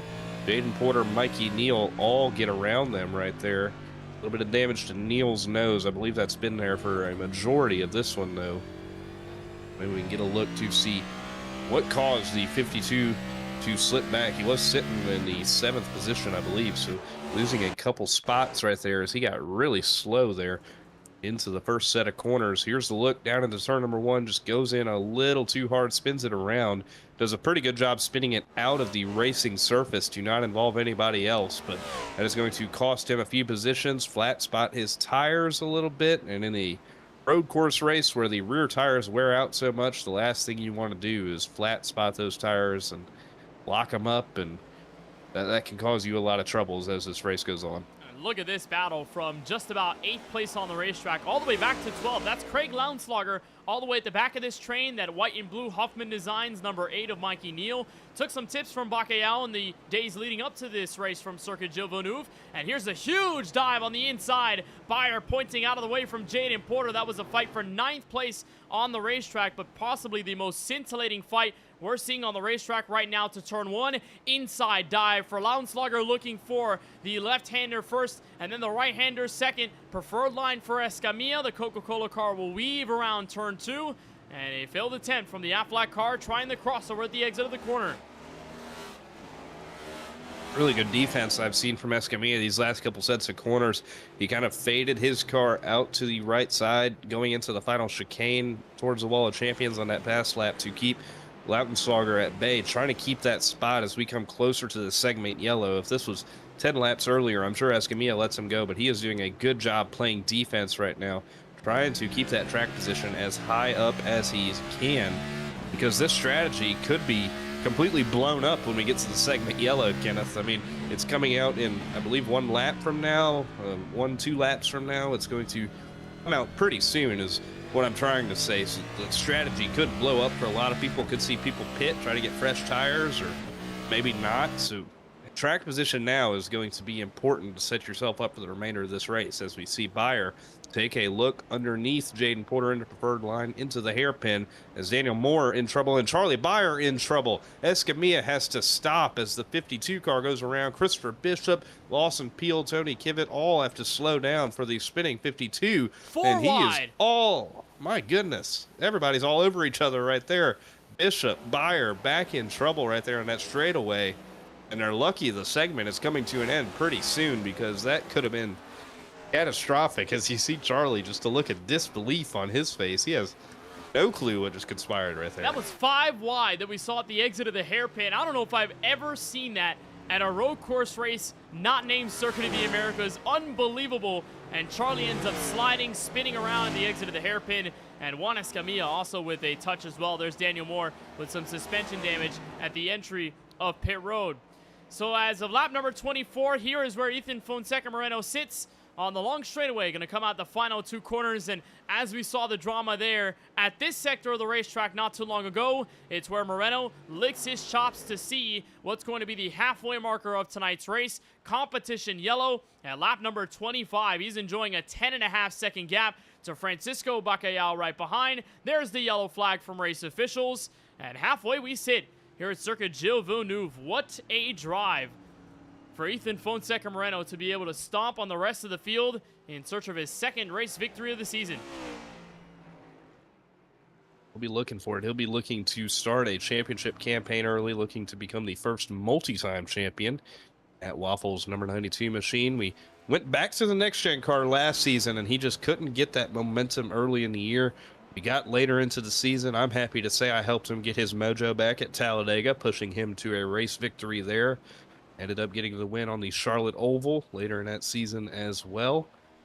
And then he cracked himself into victory lane earlier this year at the Richmond Speedway. So 92 has found the speed as he is racing in the dark again, Kenneth. He doesn't like to turn on a little light for us. We need to get him one of those little, you know, those ring lights that people record TikToks with. That's what we need to get for Ethan to make him appear a little bit better on his camera. You know, it's a little odd because at the beginning of this race, you could see Moreno through the little light there is in that room because all lights are turned off, and I'm sure the blinds are also closed. But it looks like every single time over the course of the race, it gets darker and darker until you really just can't see him anymore. I remember back at Richmond, when he was on the final lap, coming to the checkered flag, we wanted to see his reaction, see how happy he was to get his first win in a little bit, and his reaction was a black screen, because that's all that his camera feed showed us. It was so dark in that room, you couldn't even see him. And you know what's crazy? Usually in that situation, the monitors in front of you light you up. So I have no clue how his monitors don't light him up at all, because usually the reflection helps you out a little bit, but nothing doing on his camera. We're going to have to get to work on that as he continues to lead this thing. Alexander Schumacher in a 68 got himself all the way up to 6th by the time that segment yellow came out, and that was just a product of staying consistent on the racetrack. Started back in 16th, fell back to 17th, and now he has gotten himself up into 6th, just staying out of everybody else's mess, running consistent laps. That is exactly what the 68 has to do, and he's putting together a nice little run for himself. You know, we mentioned it to him when we were going into this race about how good he's been over the last month or two on iRacing. His win at Rockingham in the KBueno Truck Series, lots of good finishes, a runner-up, a finish in some other leagues. He's also run top 3, had his best career 4-wide effort in 3rd place at the Nashville Super Speedway just several weeks ago, and he told us that the shoe sanity run, as he's trying to dub off the Linsanity run that he's had over these fall months in 2025. He said it was coming to an end here at Montreal. He wasn't confident that he was going to have speed, but look at that. Started 16th. He's moved up his way into the top 6. So the Port Huron, Michigan native is starting to look like 8 Mile, like Eminem, just digging through the trenches. And he's done a great job of moving through the field and just keeping all 4 Goodyear Eagles on the racetrack. So there's the leader, Moreno. There's the 2nd place driver in Bacalhau. And then there's literally everyone else. That's how much time they've put on the rest of this field. And I'm not sure whether we will see any pit stops under yellow. We saw all of the trips down pit road coming in those final few laps before the halfway marker. But Keelan, do you find it smart to try and sit down pit road and get another batch of service? Or do you think you're going to try and wait this out just for track position? Well, I think it depends what situation you are in. I think if you're the leaders right now, you've kind of made your bed. You have to stay out, because you can make it on one stop from here regardless of what you do on the racetrack. It may be a bit closer than for comfort than you'd like, but it shouldn't be a problem on getting it to the end of the race on one stop. So I think it's just if you want to take a stab at it, like if you're maybe a Michael Walls, Craig Lautensager, Trevor Haley sitting back there in the top 10, just outside of it, maybe even Charlie Beyer, Juan Escamilla, maybe take a stab at it, get some fresh tires on your race car, start near the tail end of the lead lap. Moreno doesn't go, he stays out. First biters look like Jonathan Juergensmeyer in the 2 car on the lead lap. He's going to be the first taker right there. And he may have brought more down with him. Curtis Kelly coming in. Alexander Schumacher back there in 6th. So a handful of more pitters than I thought, and that may lead to the opportunity for more guys to maybe stay out and gain track position. You see Craig Lautensager, I believe that 13 may have stayed out. He did, so he's going to gain a few spots here, but I like the call to come down pit road, especially for a guy like Juergensmeyer, who has a lot of speed here in the past at Montreal.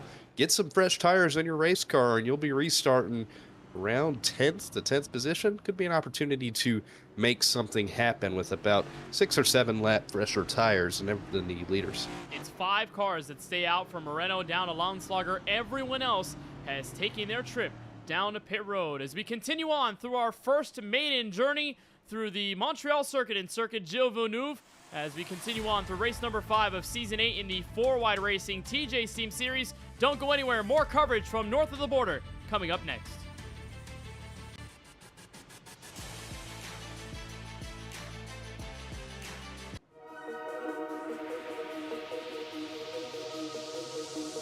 Let's go racing!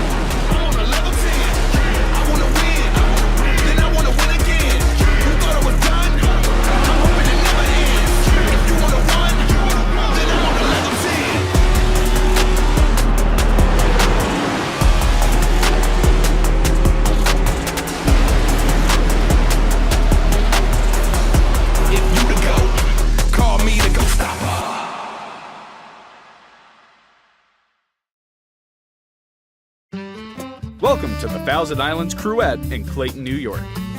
We're open Monday through Saturday, 10 a.m. to 5 p.m. Come in for a tasting, and our helpful and knowledgeable staff will help you find the perfect olive oils or vinegars to add that perfect touch to your next meal. We have monthly specials and sales, as well as new pairings and recipes, so there's always something new to try when you visit. The Thousand Islands Cruette on James Street in Clayton. And don't forget, hey, no touchy the tankies. There's only one fuel that can drive the performance you demand from your car. New 94 Octane, the highest octane on the market, only at Sunoco.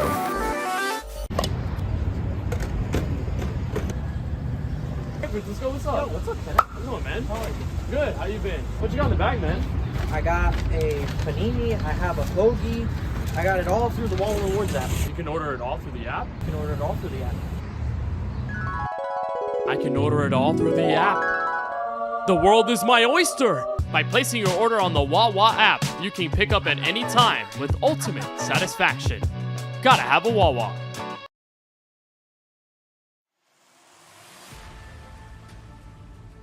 Back live from the virtual circuit Gilles Villeneuve in Montreal, Quebec, Canada. Coverage of the 4-Wide Racing TJ's Team Series is brought to you by iRacing. To get your sim racing career started today, get on iRacing.com.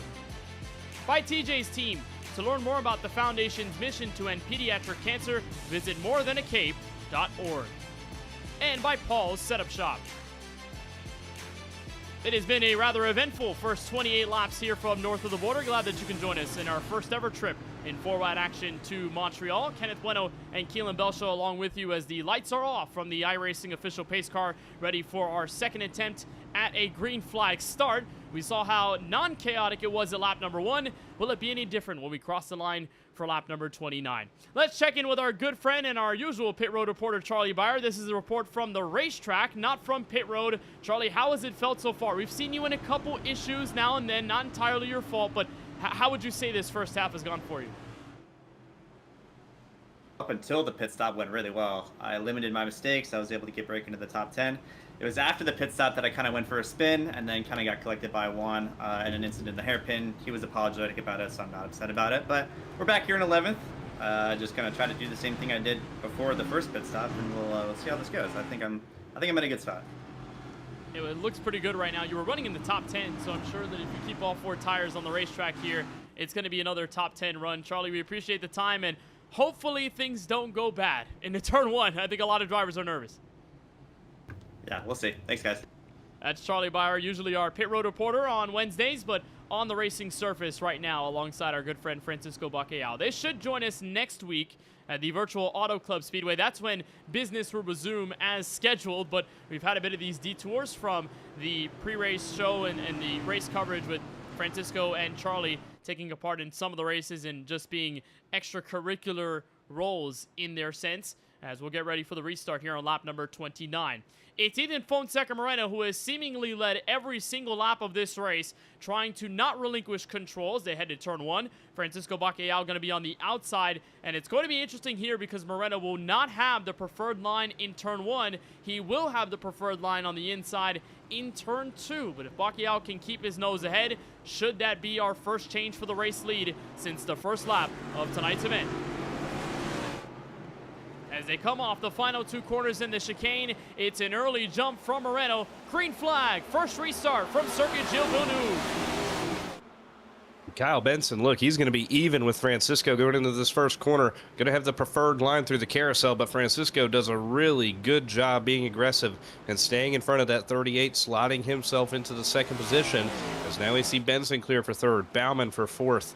As they start to single file and snake through these chicanes on the racetrack, you see Jurgensmeyer and Escamilla side by side. Alexander Schumacher could insert himself into that battle for the 6th position right there.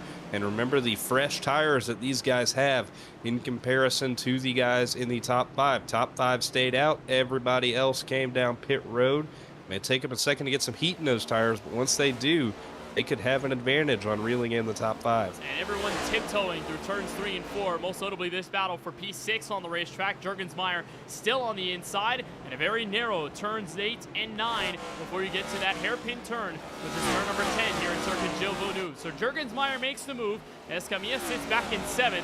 and an unbelievable start. I mean, everyone was nervous about lap 1 and then the green flag lap after the restart, but I'd say we've had more carnage, Keelan, under the green flag stints than we've had from the restarts. Everyone has been careful, they've been considerate to each other, and we've had 2 green flag restarts that have gone really well here in Montreal, Canada. So a big props to the entire field for keeping it all together as Bacalhau continues to chase down Moreno. Gap remains at about 0.8 of a second, and you told us under break, Keelan, that Bacalhau has the pace. It's just the mistakes that are keeping him out of this race so far. It's felt like every time we've seen him slip back to like a 5-6 second gap behind Moreno, he's been able to crawl up to make it a 2.5 second gap, 2 second gap.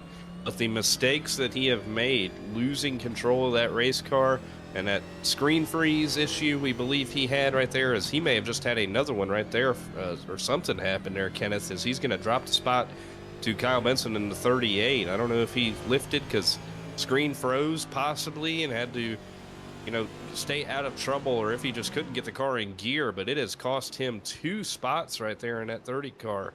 As you see him start to get back into the groove of things, he's going to maintain third, get back around Nicholas Baumann, who went really wide off that corner right there. But that has put Kyle Benson in the 38 car into the second spot. It's kind of like having a transmission issue in real life. That's sort of the almost equivalent from iRacing to real-life motorsports, in which you can't really get up to speed because you constantly have interruptions from the car, and it really slows you down. For Bacalhau, gives up second place for the first time all night long. That will give Kyle Benson the proverbial runner-up spot as Baumann tried to make the move on the inside. A bit of a fail there as Bacalhau will surge up ahead, and Baumann trying to hold off the rest of the guild right behind. Lauenslager, another Ford Mustang in Jonathan Jurgensmeyer, then Juan Escamilla and the rest of the group. I think there was another mistake from Charlie, and there's a spinner off the hairpin. Curtis Kelly in trouble. The sea of cars getting around, and the Krispy Kreme Toyota has not caught a break tonight from his home country. You see damage on the rear of that 71. So something had to likely get into him to send him around, unless he just got on the gas too hard. But we'll get a look here going into the hairpin. It was him right behind Charlie Beyer there in a 52. Jaden Porter was racing really aggressively behind him. As you see them all get down into there, Porter just got a little too deep into the 71, who got into the 52 and inadvertently got himself turned around off the nose of Micah Walls, I believe that was. So that is going to damper the 71's day and make him put into, points protect mode as we get towards the end of this race. He's going to have to try and make up some positions to make up some points, but you see guys up in front of him, several lap cars, and it has been a rough day for Drinking Bros Racing, Kenneth. Brandon Banks sitting there in the 17th position, having the best run out of most of them. Lawson Peel, he was up there in the top 5. He got damage on his car very early in this race, and it has relegated him into just running laps and trying to pick positions off of people who DNF. And the next-gen car has been a welcome change for Lawson Peel, especially through Season 7. Made it all the way to the Championship 5. Had that problem with Jaden Porter and the spinner of Chris Fowler on a restart at Homestead, as Michael Walls, Daytona winner, seems to have found some trouble as he's skidding across at the exit of what is turns 8 and 9. And that straightaway that comes down to this hard braking zone in this chicane. It's Curtis Kelly diving into the inside as well. More trouble at the bottom end of Michael Walls. They'll make door-to-door contact. That fight for 15th place on the racetrack. But you're right, for Peel, ever since Season 8 has come upon us, it has been a big-time struggle, and just hoping that one of these races in this first half of the regular season could be one that goes his way. Like we mentioned earlier in this show, 1 top 10 for the Columbus, Mississippi native since the drop of the green at Daytona to kick off season number 8. So after Bacalhau's hiccup that gave away second place, he has since gotten back to P2, and this is definitely going to help Bacalhau's cause as Benson just basically straight lines it to the exit of turn 4, corner which he's been finding trouble many times tonight. And Nicholas Baumann, that WeatherTech Chevrolet, what an impressive run it's been for the Connellsville, Pennsylvania native tonight, who told us in our rapid fire segment that Montreal is one of those tracks that he's looking forward to. Usually you don't see Baumann up front on these road course races, but he's done a great job at learning the layout, trying to figure out where he can be most efficient. And it could be a top 5 effort for Baumann in his sophomore 4-wide season for Dark Horse Racing.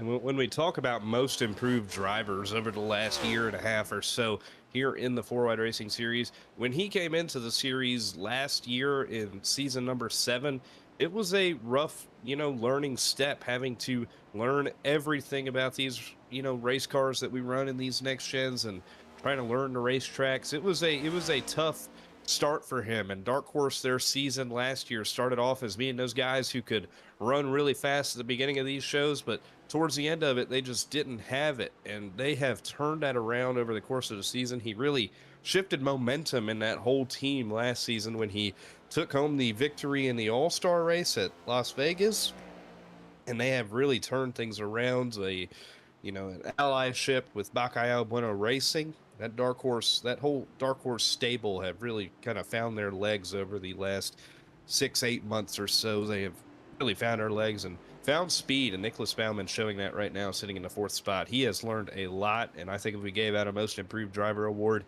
he would be the top candidate. Just an understatement as to how quickly progressing this Dark Horse Racing team has been over the last couple seasons. We mentioned season 6. That was the first proper season for Dark Horse Racing, but they only had 2 drivers. Trevor Haley in his Ford Mustang making the playoffs in his rookie season, and Craig Rowe, who made several starts late in the season 6 campaign. But then season 7 is really where they expanded that team. They brought in Nicholas Baumann. They brought in Juan Escamilla.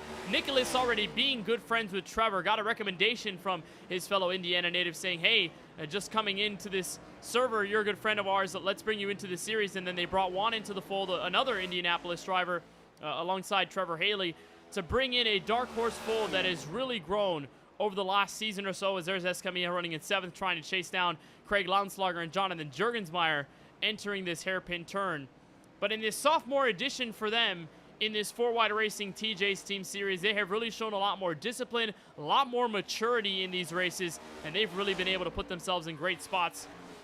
Still without a race victory with either of those drivers, Trevor, Nicholas, and Juan still searching for career win number 1 on their careers, but still lots of chances for them to try and achieve that very feat. I mean, Baumann won the All-Star race. He told us how big of a deal it was when he won that event over Curtis Kelly in a photo finish at the start-finish line and made it to the playoffs and made a championship run in his first ever 4-wide season. So a lot on the horizon for those 2 cars, particularly the 87 and the 88, running 4th and 7th on the racetrack. I think this is the best battle, Keelan, that we're watching on the Speedway right now. Between Juergensmeyer, Launslager, and Escamilla, they seem to be the most even on pace, although Juergensmeyer is starting to stretch his legs and start to fly away from the 13 and the 87, but pretty much for the most part, everyone at the front has distanced themselves. There is a pretty sizable skill gap. Here, right around the melting pot of the top 10 is where these guys are trying to cut their teeth. And that Blue Deuce in that 2 car, who is trying to fend off that battle back there between Escamilla and Lautenslager. You see Escamilla going to have a bit of a run down this straightaway and down into the next chicane. He's going to take that position away and try to run down Juergensmeyer. But Juergensmeyer is another one of those guys who has really come onto the scene this season, really his first full-time effort trying to make a push for the playoffs, and that 2 car has had a lot of speed. If he finished 1 spot better at Daytona, he would have had a top 10 in every single start this season so far. 11th at Daytona, back-to-back second-place finishes at Richmond and Nashville, and then a nice 6th-place finish last week in Indianapolis. And he currently sits 2nd in points, just behind Ethan Fonseca-Moreno, who's leading this race. So that 2 car, he has had a lot of speed to open the season up, a lot of consistency, reminding me a lot of ways in what Curtis Kelly was last year, Kenneth. Curtis Kelly, he was always up there running up front, put together a really consistent season, a great point season overall. That is what Juergensmeyer has kind of got the foundation for right now. 5 races in, he's looking for his 3rd top 5 of the year and 4th top 10. That can be done if he just finishes where he's running right now. And tonight making his 18th career 4-wide appearance and his 5th in this Blue Deuce car. Ran the 00 in the several races he ran last season in the 4-wide racing series, but now the Blue Deuce in this Miller Lite Ford Mustang had a chance to win at Daytona, like you mentioned. Could have been in a place to take the W as they were fighting on the white flag lap. P2 at Richmond, we talked to him and how excited he was after that race. And so much like a lot of the rookie standouts that have taken center stage here in 4-wide, the trend continues with Juergensmeyer, just not as in a standout way as you would imagine. It's been sneaky fast for this 2 machine, but he may have to hold off some pressure from behind as Juan Escamilla tries to take a spot inside the top 5. So another close battle that we're watching inside the top group is Kyle Benson and Nicholas Baumann. This gap has considerably shrinked, between Baumann being a couple tenths faster than the Williamsport, Pennsylvania native. A battle of Pennsylvania, if you will, Keelan, between these front-running 2.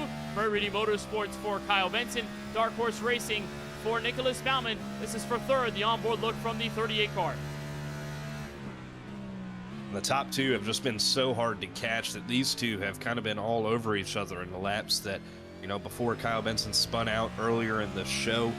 Nicholas Baumann and Kyle Benson, they were kind of trading blows in that 3rd and 4th position, but these guys qualified really well and found their spots really early in this race and have been able to hold those spots right now. And the deeper we get into the race, the less mistakes that we are going to see out of these 2 and the harder it is to pass, because you get in such a rhythm of running this racetrack. That is what these guys are in now. That muscle memory that you develop over the course of about an hour racing these cars is just such an incredible thing that happens. And I always refer to an endurance race like the Daytona 24 that me and you did, Kenneth. We just ran so many laps in that race and we were just handing the car back and forth to each other that we really were limiting our mistakes a lot by, like the 90th lap we ran. It was almost a perfect lap just because you have been doing it all night long. It's almost second nature.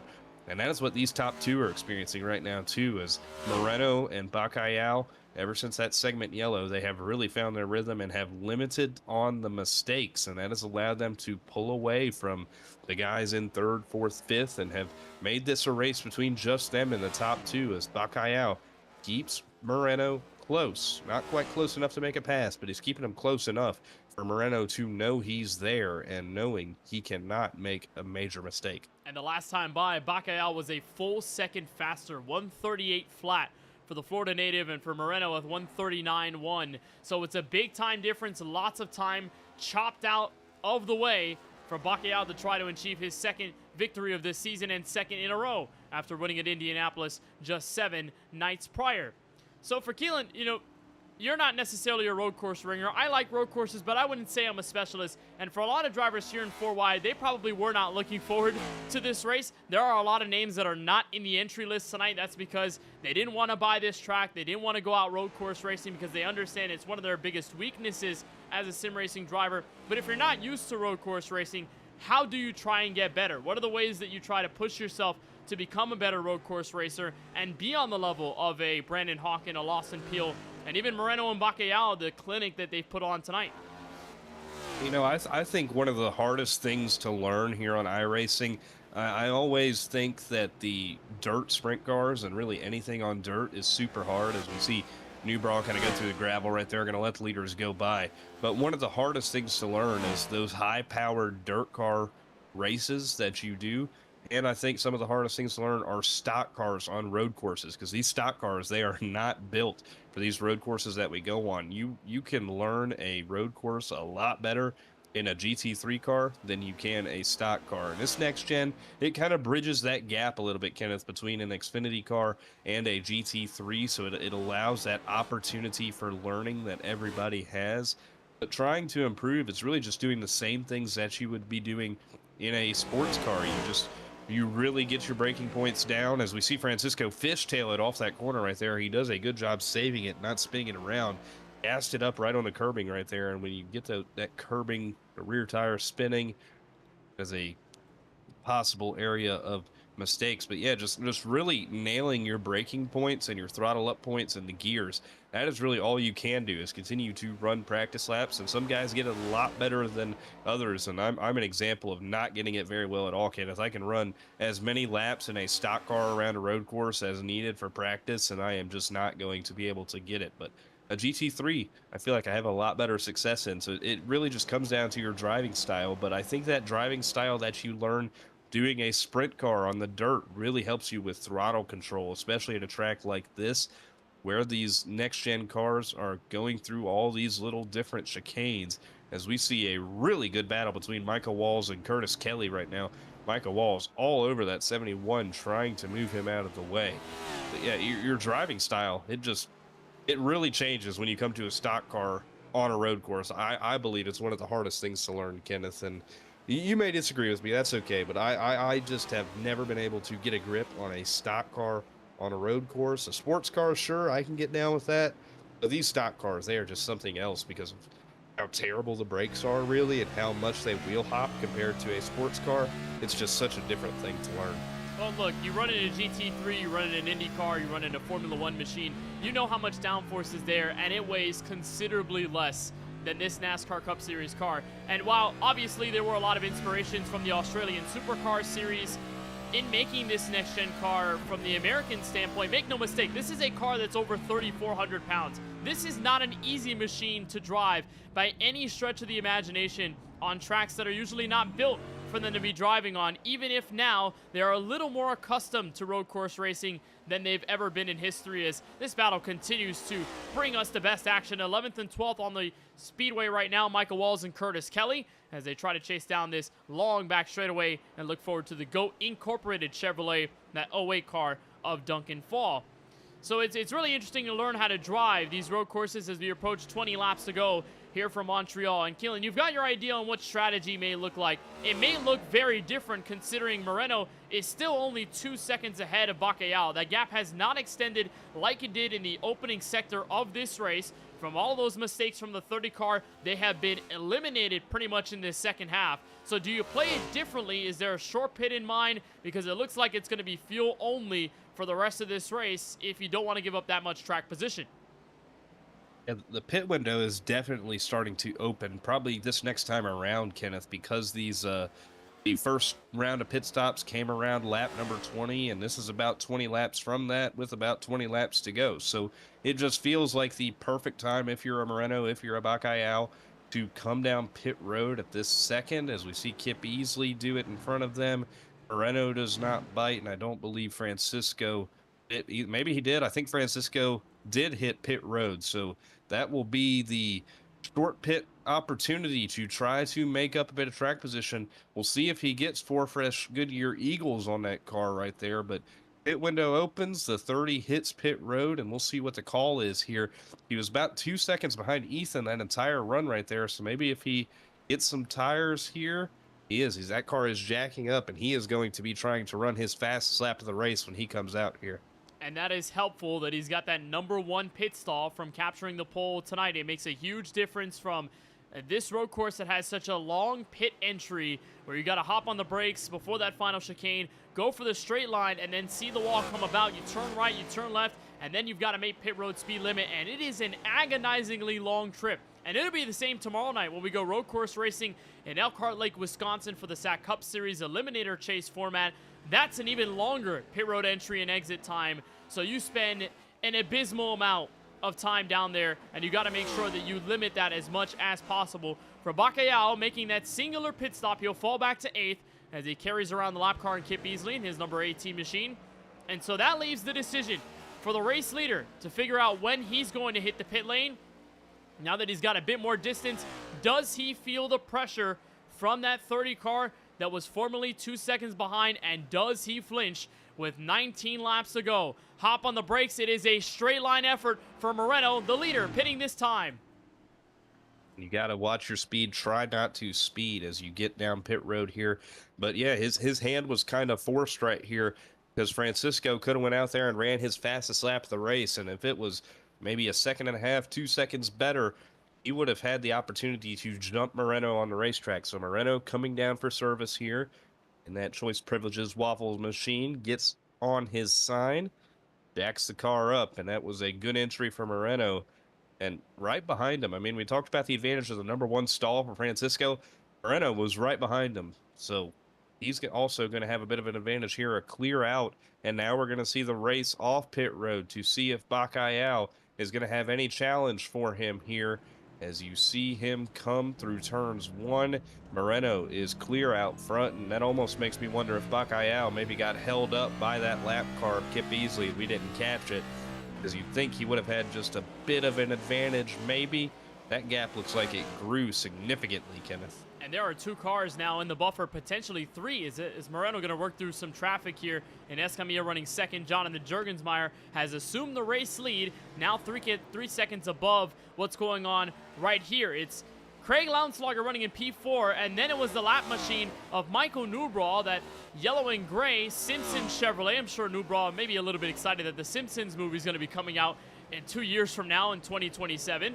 But for Bacalhau, he's got a lot of work cut out for him through lap traffic or lead lap machines if he wants to find himself back in control of this race in which he started. There's Moreno taking off another to the inside of Escamilla right before turn 10 and the hairpin corner. And now it's all just waiting for the Illinois native of Jonathan Juergensmeyer to make his trip to pit road. Drivers are more comfortable here than they were in the KBRN Truck Series, Keelan, because that race went all the way green. There wasn't a halfway yellow. Drivers had to force their way to save on a stop, as Juergensmeyer will stay out the extra lap, coming to 17 to go. But here at that midway portion, caution, it's given these drivers a little bit more time to figure out their strategies, and it seems to be a clear-cut two-stopper to make it to the checker. Do you think there may be enough fire left, Keelan, for Bacalhau to try one more thing to get at Moreno, or will the gap be too big to overcome? There's just not much he can try, in my opinion, right now, because of, I don't know if it was a bad outlap or a bad entry to pit road, or if Moreno just got a really good entry, but something happened that cost him time, because remember, he came in 2 seconds behind Moreno when he came down pit road, and he exited off. That looks more than 2 seconds to me. It may visually just look bigger to me, but that gap is bigger than he would like it to be. He was hoping that short pit would allow him to make up some time. So now your only real strategy to have a shot to beat Moreno is Moreno making a mistake. And it's not impossible, Kenneth. The more laps we run, the less likely they get. But it's not impossible for him to make a mistake. We saw Francisco have a couple of his own. We saw that possible screen freeze going into the hairpin. He had to lock it down and give up about 7 seconds on the racetrack, and had a similar incident where he had to give up a spot to Kyle Benson, and there could be the mistake. Moreno overshoots the hairpin trying to get around Juergensmeyer. A great job of damage control by the 92, just smacking off the wall and keeping it out there. But these are two guys who raced each other very hard in the KBRN Truck Series. Moreno knows Juergensmeyer is going to be a tough guy to pass, and Juergensmeyer trying to hold him at bay and do what he can in that 2 right now. And it looks like Juergensmeyer will come down pit road, so he will give up the lead. I don't know why Moreno was trying to force that pass, as Escamilla came in right behind. It wasn't a necessary pass to make in the hairpin, but Moreno wanted it done right there and right then, and thankfully stays out of the inside wall. And Moreno will be able to take back control, coming to 15 laps to go from our maiden journey around Circuit Gilles Villeneuve in Montreal, Quebec, Canada. So this is one of only 3 road course races we have in Season 8 of 4 Wide Edition. We've got this race tonight from Montreal. We go Daytona road course racing just past the All-Star break, so a trip to a track and a circuit layout that hasn't been seen in Cup Series competition since the early 2020s. It was a short experiment during the COVID pandemic part, but it was since eliminated from the schedule, and they just went to Daytona for the 2.5-mile super speedway that everybody is accustomed to and everybody loves and knows very well. And then we go to Watkins Glen, typical road course for these next-gen cars and for NASCAR dating back to the 80s and 90s. It's been such a long time that NASCAR Cup Series competition has raced in that track in New York. So definitely different chances for drivers like Moreno to try and take road course crowns ever since Brandon Hawken made his departure from the series after his maiden title and sophomore season in Season 7 of the 4 Wide Racing TJ's Team Series. But it's Moreno in control right now. Bacalhau, Neal, Benson, and Fall, the remaining top 5. I'm sure the hunger is still there to try and catch this waffle, number 92, as he challenges through the final corner. And a huge bobble for the Californian. That is not one to make when you're not that far ahead of the runner-up. Yeah, it looks like he jumped it right there, and I would be worried about a possible time penalty that iRacing wants me to serve right there, as he goes really slow through 1 and 2 right there. But we're going to watch it down here, down the end of the casino straightaway. He just hops that second curb a little too hard. As you see, those brakes light up, gets the first curb good, but took it a little too straight there. And yeah, I'm almost 90% sure that would be some form of a time penalty. I don't know how much he has to give up, if it could be a second and a half, but it looks like He has given it up, and now Francisco is right in this mix, Kenneth. That was the mistake that Francisco needed to pull himself back into this race. And now look at him, the 92 and the 30 are nose to tail. And indeed there was time lost for the 92 of Moreno. He needs to avoid any further mistakes inside the final 15 laps. Bacalhau is the closest that he's ever been all race long. Ever since the drop of the green flag, Moreno took the lead, and it was 1 second over the first 2 laps, and then expanded tenfold after Bacalhau hiccuped once, twice, and then a third time. But through pit road strategy, Bacalhau has found his way back into this race, and Moreno, with that crucial mistake off the final corner, cannot stand to see any further bobbles. It's 7/10 between the front two. And we may see a really easy chicane here by Moreno just to try and keep himself at bay. He's got those 2 DBR cars at the 3 and a 12, and there he goes, shooting through it straight again. Locked it up right there as the Eric Schaefer machine kind of gave him a bit of a block. I don't know if he was going to be very easy to pass, but that turns the race lead over to Francisco Bacalhau, and they need to be careful around the 3, blinking in and out just a little bit. There goes Schaefer, going to lay over for Moreno, who has to probably give up a little bit of time for going straight right there. But we have a new race leader in Montreal. Turn it over to Francisco Bacalhau. He now has clean track in front of him as he's going to try to put time on the 92, and the 92 going to try to run him down. The first time that we've seen a pass on the racetrack for the race lead that did not involve pit road strategy. When Bacalhau captured the pole here at Montreal earlier on to lap number 1, it took at least 5 seconds for Moreno to make that pass in 1 and 2. Now the lead is back in the pole sitter's hands with a chance to go back-to-back and get his first 4-wide road course victory. But does Moreno have a chance to respond with a second and a half spreading the 2, coming to 13 laps to go?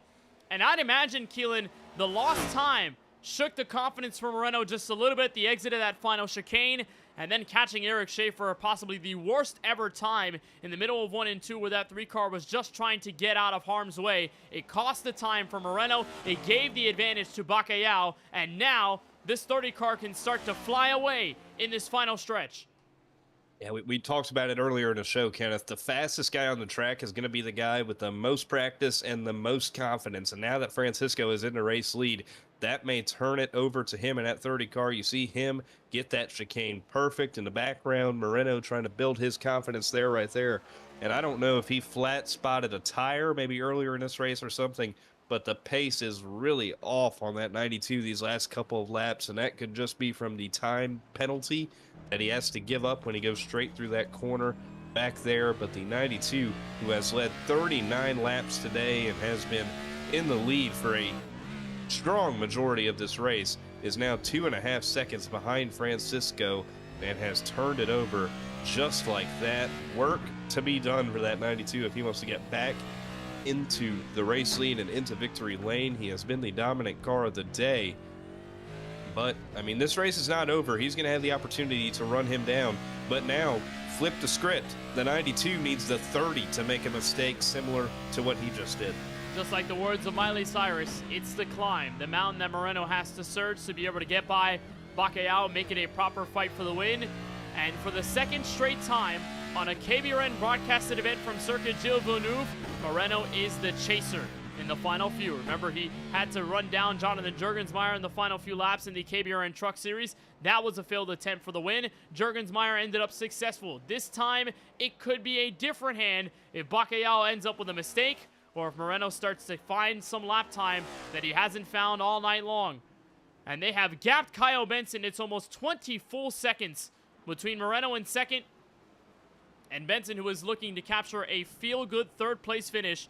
The Pennsylvania native who crashed in the early segment of last week's race at Indianapolis Motor Speedway, trying to find the bright spot in what otherwise has been a pretty rocky 2025. And there's the man that got him suspended at Richmond earlier on this season after Benson intentionally wrecked the 3 car after the checkered flag once they wrecked on the final lap, running to the checkered flag. And it's Benson third, Jurgensmeyer running in fourth, so the full-time rookie driver ending up with the top 5 as long as he can hold off a hard-charging Shane Van Bauman. Nicholas Bauman running P5, our best battle inside 11 laps to go. Bauman has put together a great run today. Him and Jurgensmeyer have been all over each other, and now inside the top 5, they are doing battle as Bauman trying to get his best finish of the year. Jurgensmeyer trying to get another top 5 to his credit. These guys racing really good. Right behind them, Alexander Schumacher, who has put together a spectacular last couple of months on iRacing. Currently running 6th here today at Montreal.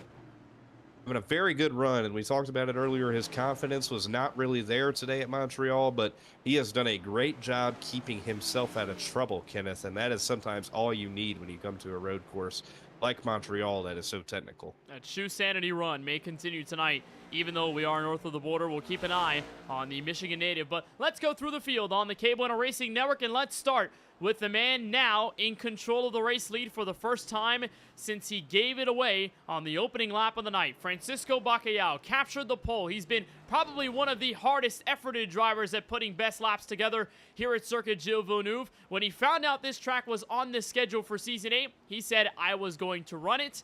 And in this part-time schedule for the Hialeah, Florida native in search of his second consecutive 4-wide victory. He achieved a bit of history when he won for the first time in a little under 4 years in 4-wide competition at Indianapolis. A heartfelt victory for him. Told us just how elated he was, how shaken up he was after, and the sigh of relief that followed the checkered flag on just 0.5 gallons of fuel. If there was one more overtime attempt, Bacalhau would not be considered the checkered flag holder. But he's got to win this season, looking for win number 2 if the pole sitter tonight can hang on here at Circuit Gilles Villeneuve, the first ever trip at this track in 4-wide history. Well, the guy behind him in the 92 has started to close that gap a little bit. Ethan Fonseca Moreno has been the dominant car of the day. He has led the most laps at 39, and a couple mistakes have turned that lead over to Francisco Bacalhau in the 30. But it has been a great day for Ethan Fonseca Moreno and a great season to his credit. That win at Richmond has punched his ticket into the playoffs. A 4th place finish at Nashville after going around on the backstretch was a great recovery drive for him. 9th at Daytona and 11th at Indianapolis after being in a little bit of drama there. It has been a great start to the season for the points leader, Ethan Fonseca Moreno, and barring anything tragic, he should continue to leave today from Montreal in that points lead. He currently runs 2nd, and he's making progress on Francisco Bacalhau for the race lead.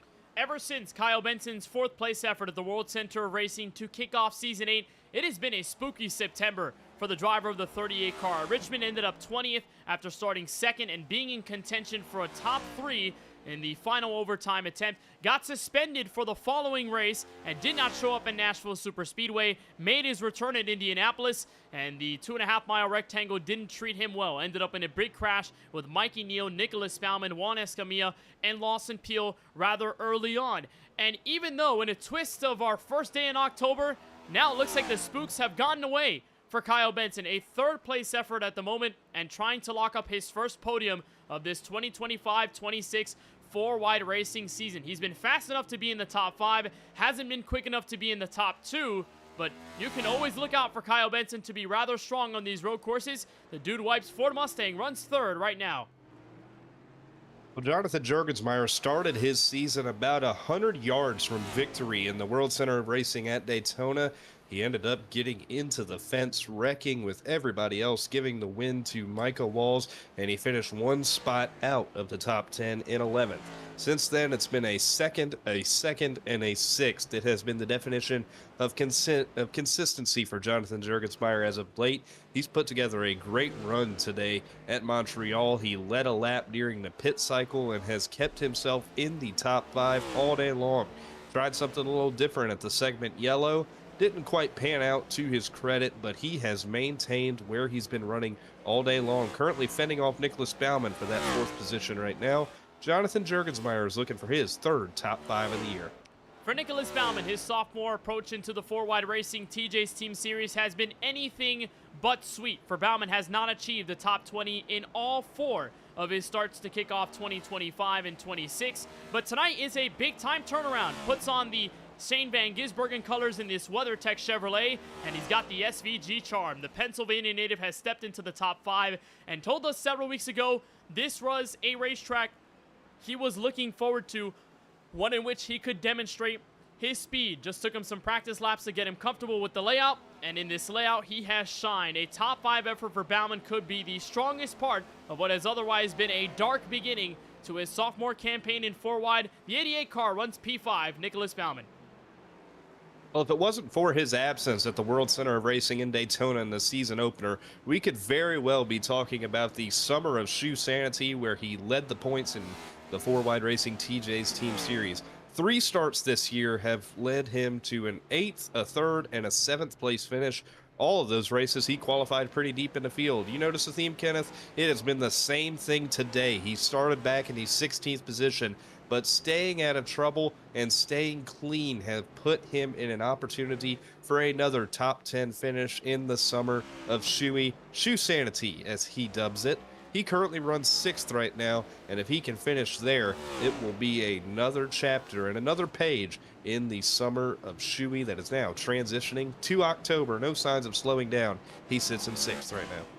Juan Escamilla, the Coca-Cola Chevrolet tonight, began his rookie season with a flip at Daytona International Speedway. He told us after then he was never going to call his shot ever again, and in his sophomore attempt, things have been much brighter in that sense. 2 top 5s, a 4th place finish at Richmond, a 5th place effort at Nashville, and then things took a dark turn at Indianapolis. Started 9th but ended up finishing 31st after being involved in that huge crash alongside Kyle Benson, Lawson Peel, and his teammate in Nicholas Baumann. But it's been a back and forth effort for this 87 car tonight. A new look Chevrolet, a new look number for Juan in 2025, and he's been able to maximize his efforts this evening, although there have been some bobbles every now and then. Escamilla has had plenty of top 5s at road courses, has trouble right in front with Lawson Peel, as the 87 car will go out of the way, but he's had shining moments at the Charlotte Roval, had a great run at Watkins Glen, and now he'll get around his teammate Baumann for P6 on the racetrack. Juan Escamilla steps into the top 6 with 8 laps to go.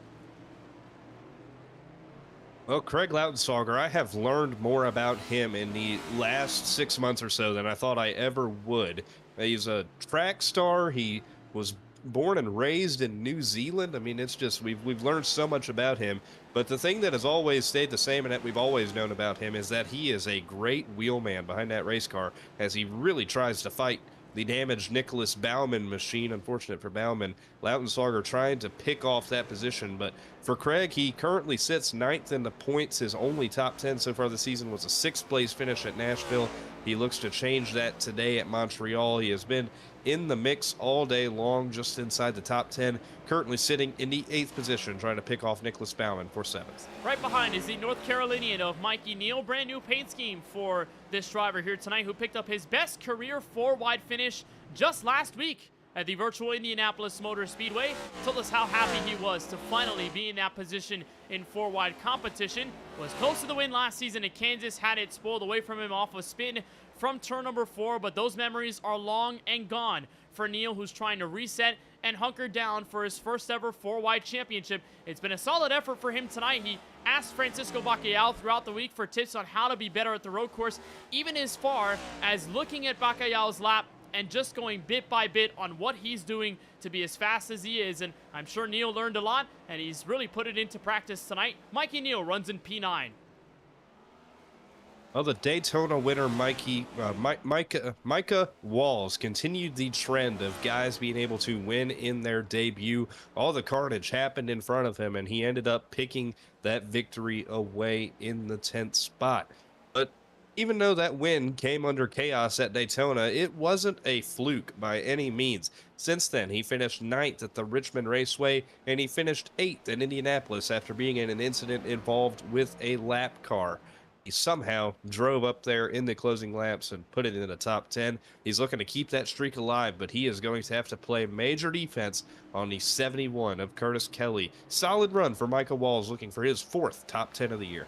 Also looking for his 2nd victory of the season. Probably won't come tonight, the Circuit Gilles Villeneuve, but as we push on to Auto Club Speedway, our first trip to the 2-miler this season next week. Should be a big-time effort for the number 60 machine. And with 6 laps to go, here is where the lead battle stands. Remains at a 1.5 seconds between Bacallao in the 30, Moreno back in the 92, and I think there is some newfound speed, Keelan, for Moreno at this point. 138.3 for the driver running in the runner-up spot. Bacallao set a 138.6, and even better for Moreno, there is approaching lap traffic Out of the way goes Kip easily, but in the way still is that GOAT Incorporated number 08 of Duncan Fall, that bright orange machine you see on the bottom end of your screen. So there definitely still is time for Moreno to try and challenge this 30 car, but where can it happen?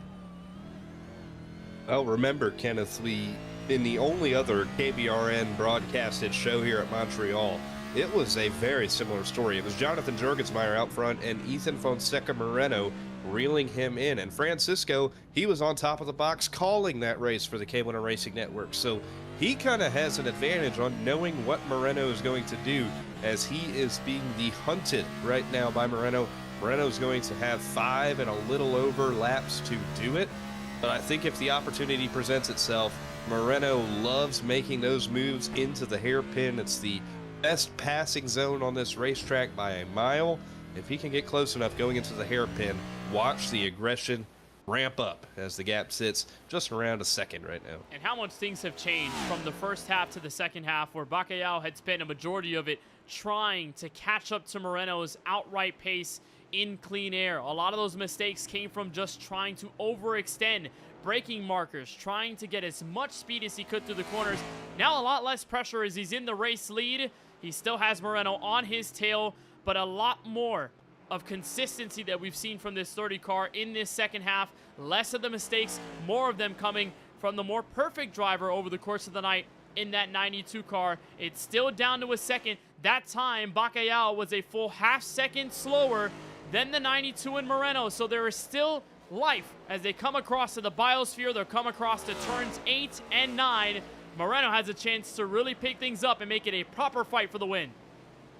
Yeah, these guys are crazy, Kenneth. I just looked at the telemetry. 30 seconds from the leader back to third place and 45 seconds back to fourth place. So these two could probably spin each other out and they would still be racing back to 1-2 at the line. But we see Moreno continuously trying to meticulously close in on that 30 car. Gets just a slight bit closer every lap is that 92, but he is going to have to be perfect, and he's going to have to hope the 30 is not perfect. So the exact opposite of what we were saying about 20 laps ago, where the 30 really needed the 92 to mess up. Now the 92 really needs the 30 to mess up, and I think this is where all those hundreds of practice laps for Francisco Bacalhau are kind of coming into fruition a little bit, Kenneth. He wanted to be good in these moments where it's late in the race, you're in the lead, you have to execute perfectly. These are the moments that you really train for when you run those practice laps, because you can be fast in the middle of the race all you want, but if you're back in 16th in the closing laps, doesn't really matter. When the pressure is on, that is when Francisco performs his best. He's trying to perform under that pressure right now, as he's got that lead, but Moreno not letting him get very far out, as it's kind of stabilized out for now, but just one mistake out of that Celsius machine and Moreno is there. Bacalhau saw the lap time that Moreno put down last time and said, all right, bet, leaned forward in his chair and set a 1:38.080. Still not as quick as Moreno sitting behind at a 1:38.041, but the lap times are much more mirrored than they've ever been in the final few laps of this run from Circuit Gilles Villeneuve. Back down to turn 10, the hairpin turn in which Moreno has been able to keep up time on the upshifts through first, second, and third gear. The long back straightaway approaches, and only 3 laps remain from Montreal next time by. Francisco, you know he's trying to be perfect right now, and it's so hard not to get into your own head in these moments, but just locking in as a race car driver, that is what he has to do right now. Through that last chicane, not doing what Moreno did. He has done it pretty perfectly every single time he's come through there. The mistakes we have seen out of Francisco have been going into the hairpin in comparison to Moreno, where they're kind of at the end of the racetrack coming back to the flag stands. So these two, they really get through this first sector of the racetrack well, and then Francisco, that second sector has been his downfall so far. It's been the third sector for Moreno. So just seeing these little points on the track where they are beating each other mano a mano is very interesting, Kenneth, because it's not like one's better all the way around. They have little areas where they are better than each other. And right now for Francisco, he is trying to do that himself, but Moreno may have closed in a little bit back there once they get on the accelerator down the straightaway, it starts to gap away a little bit, but Moreno seems to be getting just a little bit closer each time by. The lap times for the rest of the field are starting to slow down as the tires wear down.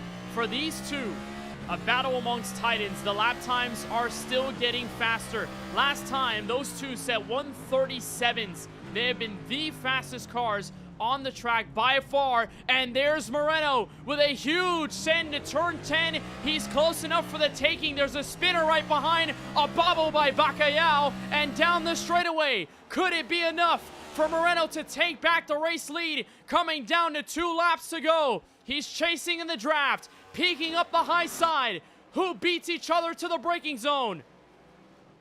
Bacalhau wins the fight. Yeah, Francisco goes in deeper there in that braking zone. They have to get around Curtis Kelly, and that may open up the door for Moreno side by side when they get to the flag stand. 2 to go, but Francisco, he's going to have the preferred line through this first section of the racetrack. If Moreno can get clear, it won't matter, as Francisco stuffs his nose in there to try to move the 92 up the racetrack, but Moreno is going to get clear. Francisco bobbles a little bit off the 3rd corner, and now Moreno takes the lead with a little over a lap to go, but he goes hard through that area right there. That could incur a time penalty and allow Francisco to get back around him. About a lap and a half to go. And here comes Bacalhau chasing into the corner. They'll make contact. Bacalhau holding up high. What a move down the bottom. And they both can't get on the throttle. They both lost time. Moreno has the lead as they come to turn 8 and 9. It's a hard braking right-hander through the curb.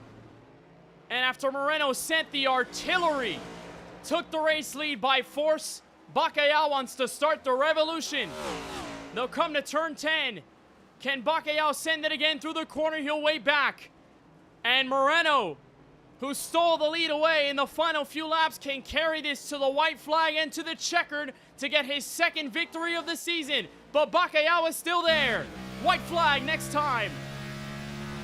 Francisco, he gave him a bit of the bumper and the hairpin there, but he used all his speed up in the center. Moreno got the exit, and look at the gap he built down to Casino Straight right here through the chicane right there, and look at that gap and how much it has grown as Ethan Fonseca Moreno takes the white flag, looking for his 2nd win of the year. He just needs no major mistakes here as he has completely gapped the 30 car by nearly a full second, maybe 2 of them, as he's going to try just to negotiate through the first sector. This is probably the easiest you can take the race car here, Kenneth. He can take it fairly easy as he just doesn't want to give up too much time, as lap cars could be an issue. Tyler Murray has to get out of the way as Ethan's trying to be pretty mistake-free here, as he's going to come down about halfway through this lap, and half a lap to go for the 92 to get his 2nd win of the year. A struggle to get by Murray. Easier trip around Eric Schaefer, and there's 1 more lap car to go in Michael Walls. But it's the largest gap we've seen between these 2 leaders since Moreno took the green flag, and he's back again off in turn 9. Lawson Peel's going to spin at the exit of the corner. It's not in the way for Moreno, and it's still a 2nd and 6/10 in a frenetic final few laps. If Moreno holds on, it will be his 2nd victory of the season and 9th career. But Bacalhau's going to give it one final punch. Down the long straightaway, through the casino. Moreno has been the fastest all night long. He's been able to hold on through strategy and found the fire when he thought he lost control of the race completely. Final charge. Bacalhau is there. Hop of the curbs, and he's going to be down the inside. Nearly. But in the first ever trip to Canada in 4-wide history, Moreno puts himself in the column. Winner for the 2nd time in Season 8. That was just incredible stuff right there, Kenneth, between these 2 titans, as you call them. 2 guys who have already taken a victory this year, and for a team in KBueno Racing that ever since Daytona have been the most dominant team on the schedule. It's another 1-2 finish for them and another victory for Ethan Fonseca Moreno. And I don't know, Kenneth, I feel like he is back in championship form, and we haven't really seen that since Homestead at the end of season number 6. Season 7, maybe a bit of a championship hangover. But I think, Kenneth, I'm going to call the We're Back department and file a claim for Ethan Fonseca Moreno because he has just been superb to start this season. No pun intended, but the hungriest we've seen Moreno is at the late stage of Season 7, and now the beginning of Season 8, what could be a championship contending year for Ethan Fonseca Moreno for just the second time ever in his 4-wide career. Lots of missed opportunities, missed races last season, and as he's come full-time in Season 8, he's come with full force. And for the second time this year, from a short-track victory at Richmond to the first ever win in Canada, Ethan Fonseca Moreno has enough to get into Paul's setup shop victory lane as him and Bacalhau sail through turns 8 and 9. I don't know if they have no fuel left, but they're parading around the track at slow pace. Kyle Benson rallies a top 3 effort at the end. And Keelan, you got to give props, a standing ovation to the drive from these two. They put on an orchestral masterclass at the front from Bacalhau, taking the lead off of 2 crucial mistakes from Moreno. And then this 92 car finding the fire to fight right back and take the race lead and then take the win. There's the push from Jonathan Juergensmeyer. I think it's clear to say they're out of fuel here. I don't even know if we'll see a burnout. He may not. He may just have to park it on the start-finish line for us. Oh, no, he's going to give us one off the hairpin here. Don't worry. There we go. Ethan Fonseca Moreno back in Paul's setup shop victory lane. But like you said, Kenneth, that racing was spectacular between those two. And those two are two guys that have a lot of respect for each other. As teammates, as a team owner to a driver relationship, and just drivers overall. Two guys who really respect each other. They respected each other on the racetrack in those closing laps and really throughout the whole race. It was a great charge for Francisco. He got up there and he just opened up the door one too many times for Ethan to get there, and that is all it took to put Ethan in victory lane. But Ethan, he had a handful of mistakes his own too, but in the end it came down to, I don't even know what the margin was there, Kenneth. It looked like less than a second. I mean, maybe a half second. When you run as many laps around the road course as you do and how much time you are consuming, I mean, that is a minute 38 a lap, and they are running within, half a second of each other every lap. When it comes down to a half second at the start-finish line, that is how you know these two guys were all over each other all race long. All the laps, all the corners, all the mistakes they made, it came down to a half second in the closing laps, and that is just incredible stuff. And I feel like road course racing tells such a good story in that respect. And those were two guys who raced each other very hard. They absolutely put a whooping on the rest of the field, and it just came down to the least amount of mistakes. That is what Ethan Fonseca Moreno did at the end of this thing. All discipline and all contact between your front two. Moreno captures the win, celebrates with his team owner Bacalhau, and you got to feel for the 30 car, the pole sitter, who had the lead in turn 1, lost it immediately to the jump, and didn't take back the lead until the second half of the race inside the final 20. And then lost it back when Moreno made the move down the bottom and surged ahead at the exit of turn 2, but still a happy boss after his car gets the victory, and Moreno will enjoy his second W of season number 8 in this 4-wide racing TJ's Team Series. What a drive from those two here at Circuit Gilles Villeneuve, and what a way to kick off Montreal's history in the 4-wide racing TJ's Team Series. Let's get a look at your unofficial results after the 58 laps and a one competition caution in lap number 25. Moreno with the win by 0.4 of a second. It was a lot closer than the time tells you. They were nearly side by side at the exit of the final corner, charging down the straightaway. Bacalhau ends up in second, with Kyle Benson capturing his best finish of Season 8. A third place will do for the Pennsylvania native tonight.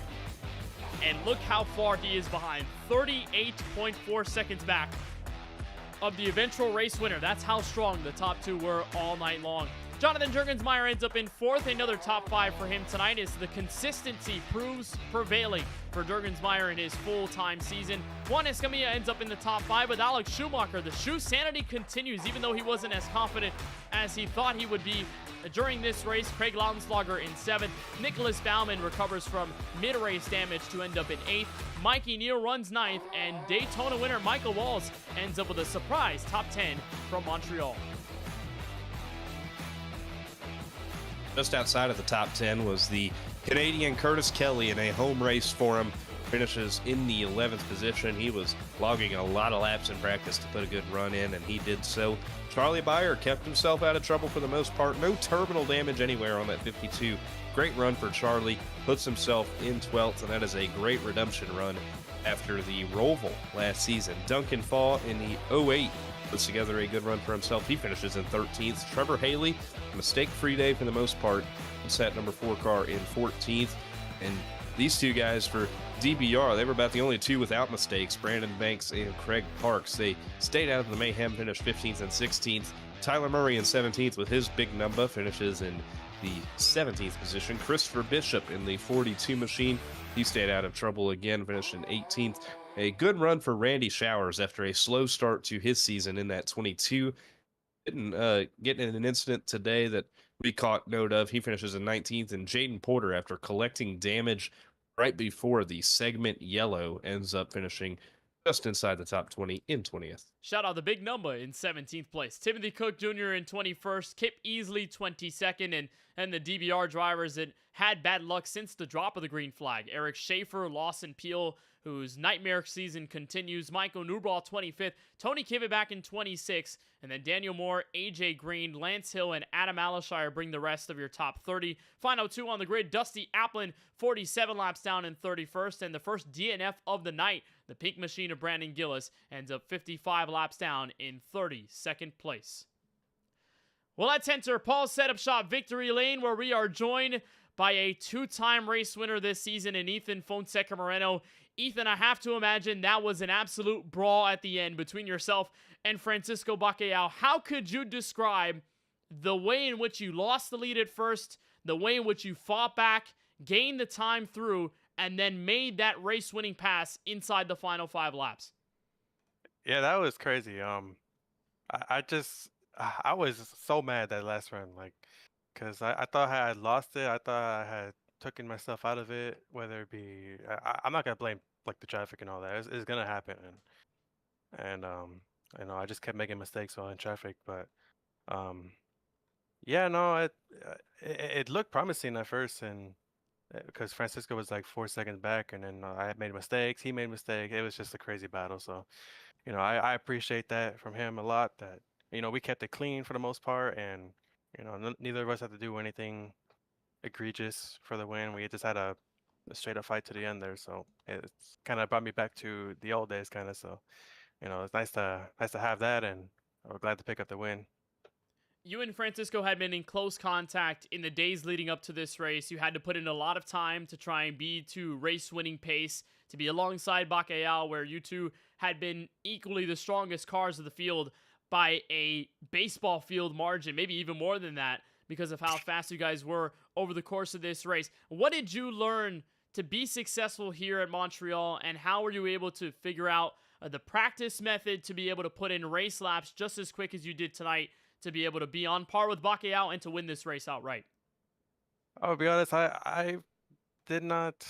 My hopes were pretty low for this race, but I just, kind of kept at it, and I had time today, so I just kind of put in the time, and because if I wanted to be anywhere close to that win, I, obviously gotta put more time in, and get the more laps. I didn't get any race pace or any race trim or anything like that. I was just kind of doing hot laps and shit. But sorry about the cursing.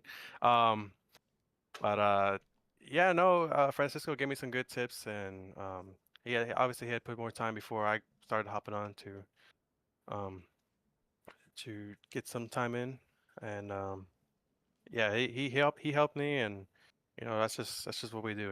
We just help each other out. Whether it didn't even matter how fast the other person is or how good the other person can be, we just help each other out. That's just great teammate, and great guy. I've known him for a while, so yeah, shout out to him, by the way.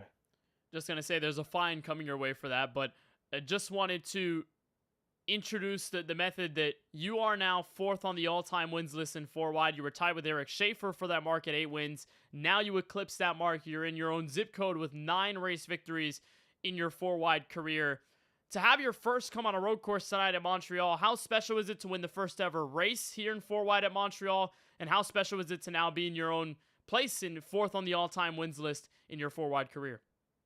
Yeah, it's nice. I mean, honestly, I've struggled with this next gen car, so it's more rewarding to me at least when we're racing it, whether it be a road course or oval or whatever, and even the fact that it's a oval or a road course, it just makes it even more more rewarding because you really got to put some time into this to be really fast, and it takes a lot more what's it called?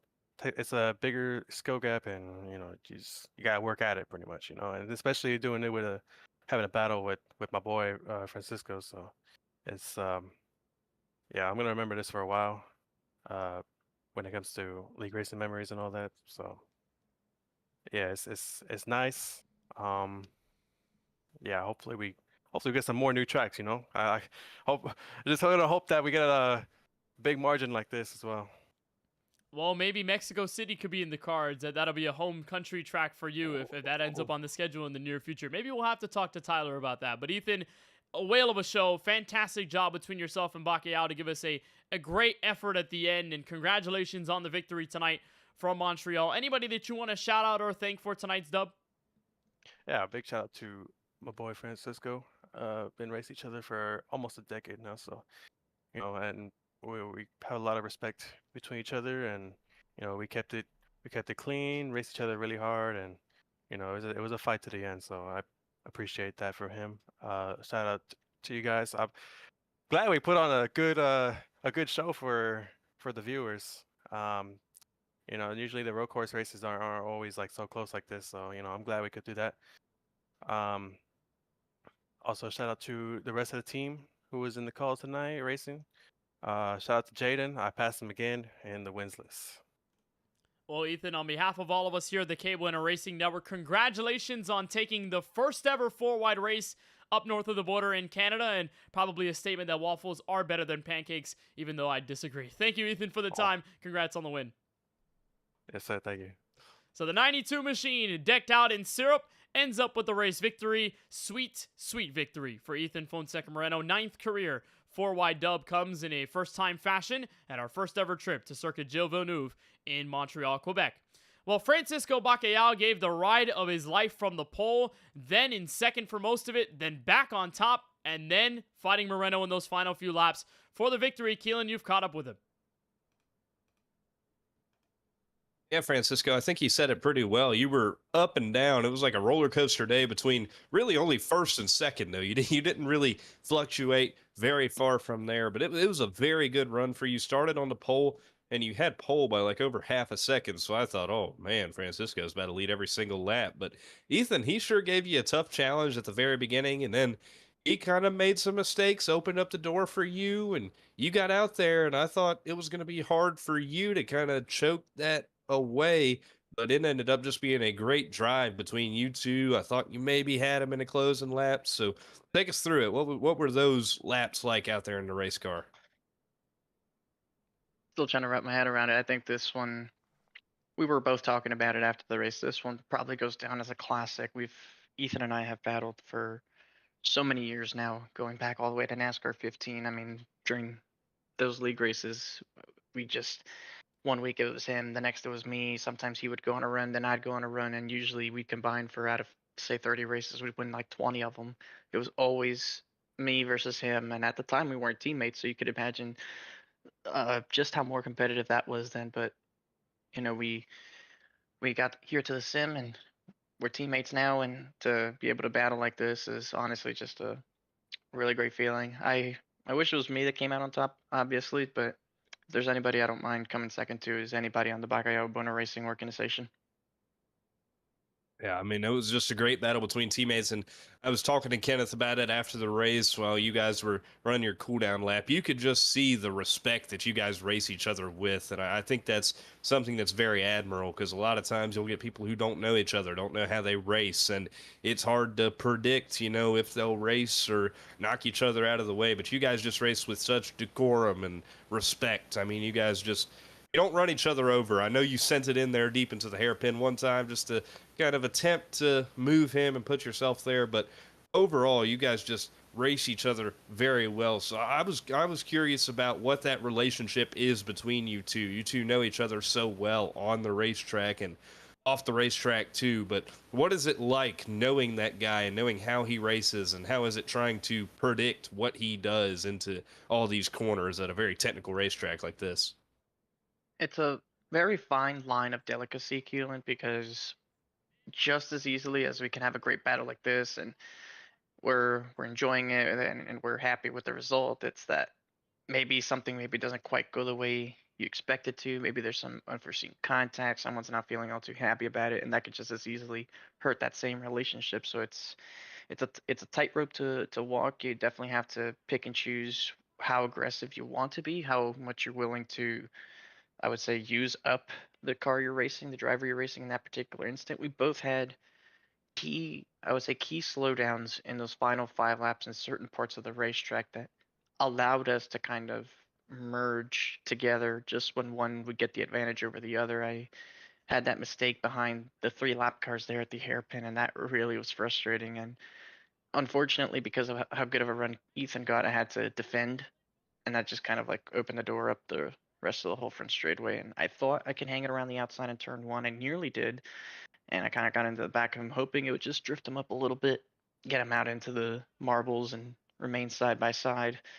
And then he ended up making a mistake the next hairpin, and I knew, or the next chicane, I knew I had to try to attack while he had to slow down. I could have just sit behind him and wait.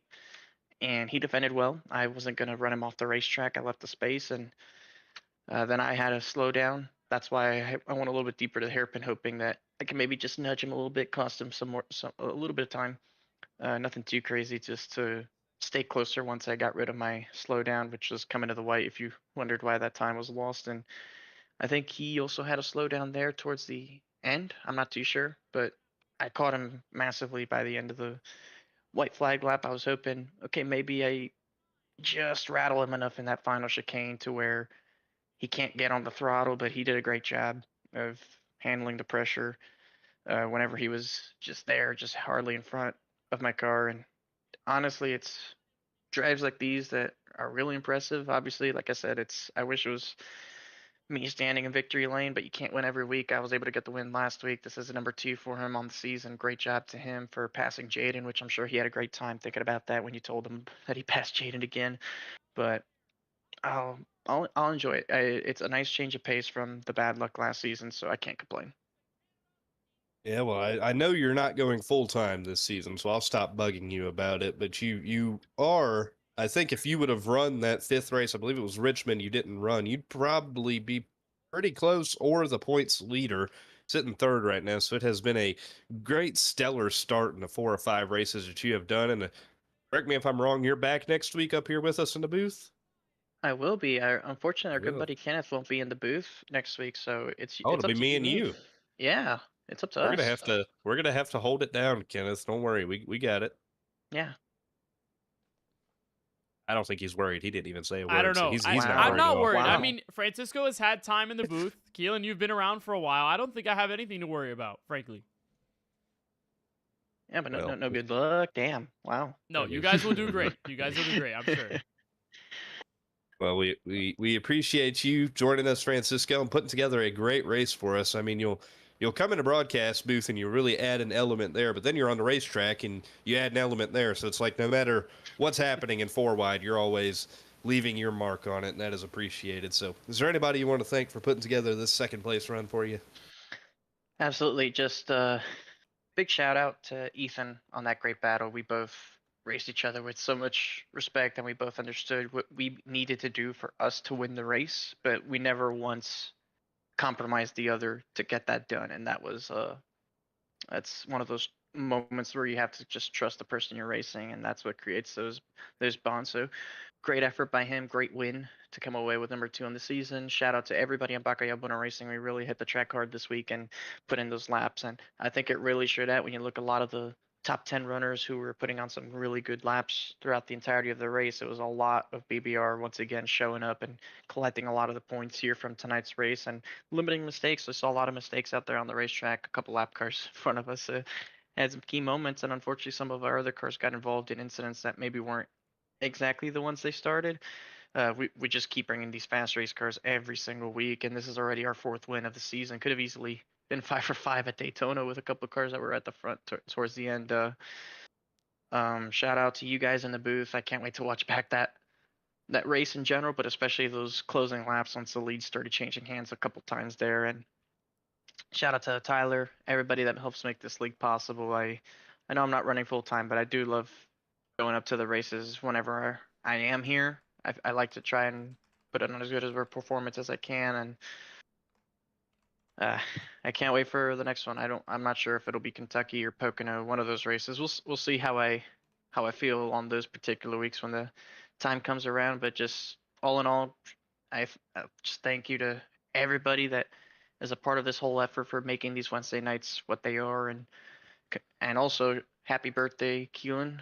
21 years old. I remember when I was 20. I remember when I was 21. It feels like so long ago, but it was only 2 years ago. So You know, I was so excited for 21 because I was looking forward to going into the gas station for the first time and walking out with a nice case legally, and they didn't even ID me today. I walked in there. I just wanted to flash the ID and say, "Hey, I really am 21. What do you think about it?" And they didn't ask, so oh well. I have the same situation. When I turned 21, I went to the liquor store to buy some stuff for my birthday, and the guy behind the counter went to high school with me. He didn't know it was my birthday, but he knew me from high school, so he didn't ID me. So yeah, we both have that same shared experience. Well, you know your uncle when you're 23 years old and you're saying 21 was so long ago. Hey, you're 24 here in 3 weeks. I don't want to talk about it. I plead the fifth. It's your Jordan year. It's your Jordan year. It's about to be his Kobe year. Yeah, that's what I meant to say. It's about to be your Kobe year. I'm sorry. You know, I do basketball references. Am I right? Yeah.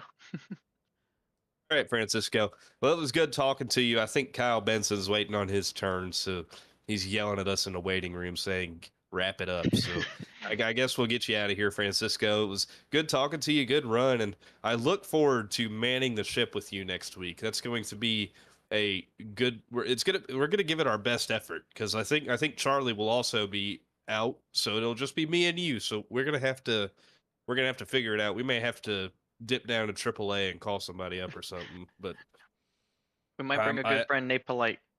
Oh, that could be a play right there. That'd be good. He'll be on SAC tomorrow for all you viewers watching and looking to hear a dose of Nate Polite. Tomorrow could be your opportunity. But we appreciate you joining us tonight, Francisco, and congratulations on your second place run. Thank you, guys. The Celsius Mango Lemonade machine was pretty fast tonight. It's Francisco Bacalhau coming home in second. And then the man who finished third tonight has been waiting this time for Francisco to wrap up the interview. Kyle Benson joins us now. Kyle, your best finish of the season comes here tonight at Circuit Gilles Villeneuve.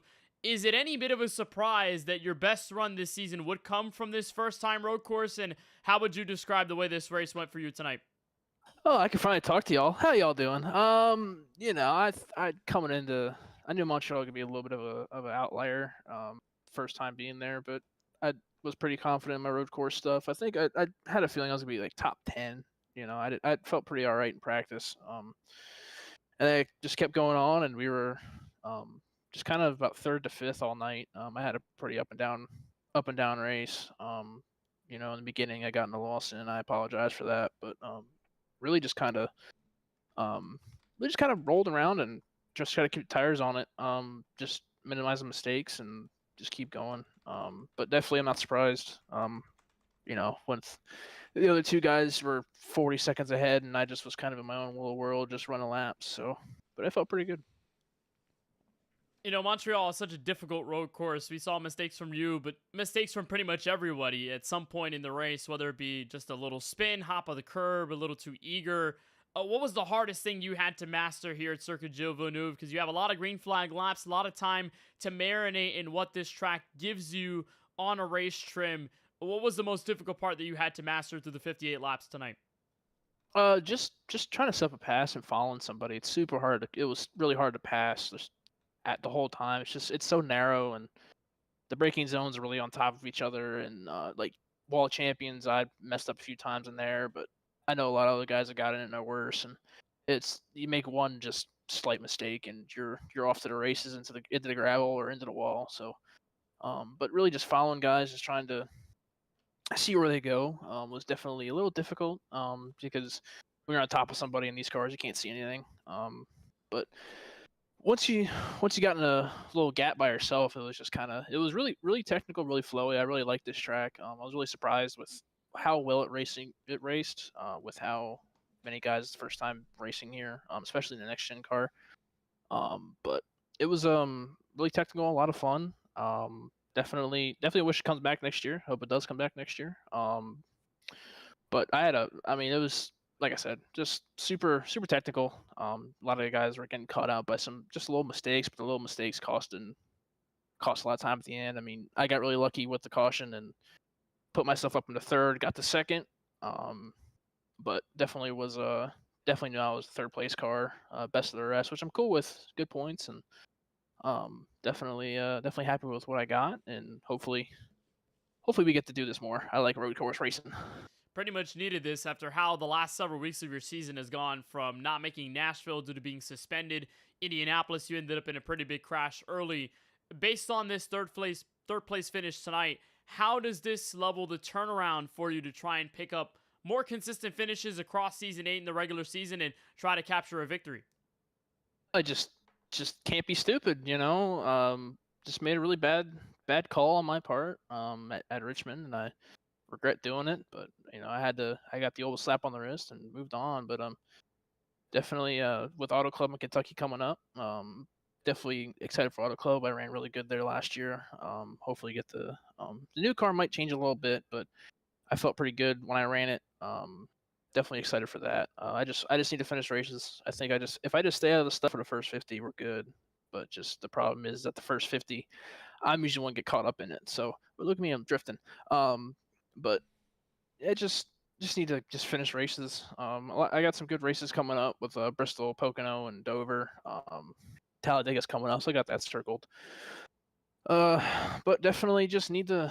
I feel like I can win this year. I think that's just a goal every year, at least for me. I know there's a few races last year I wish I had back, but definitely this year, I think I can win this year.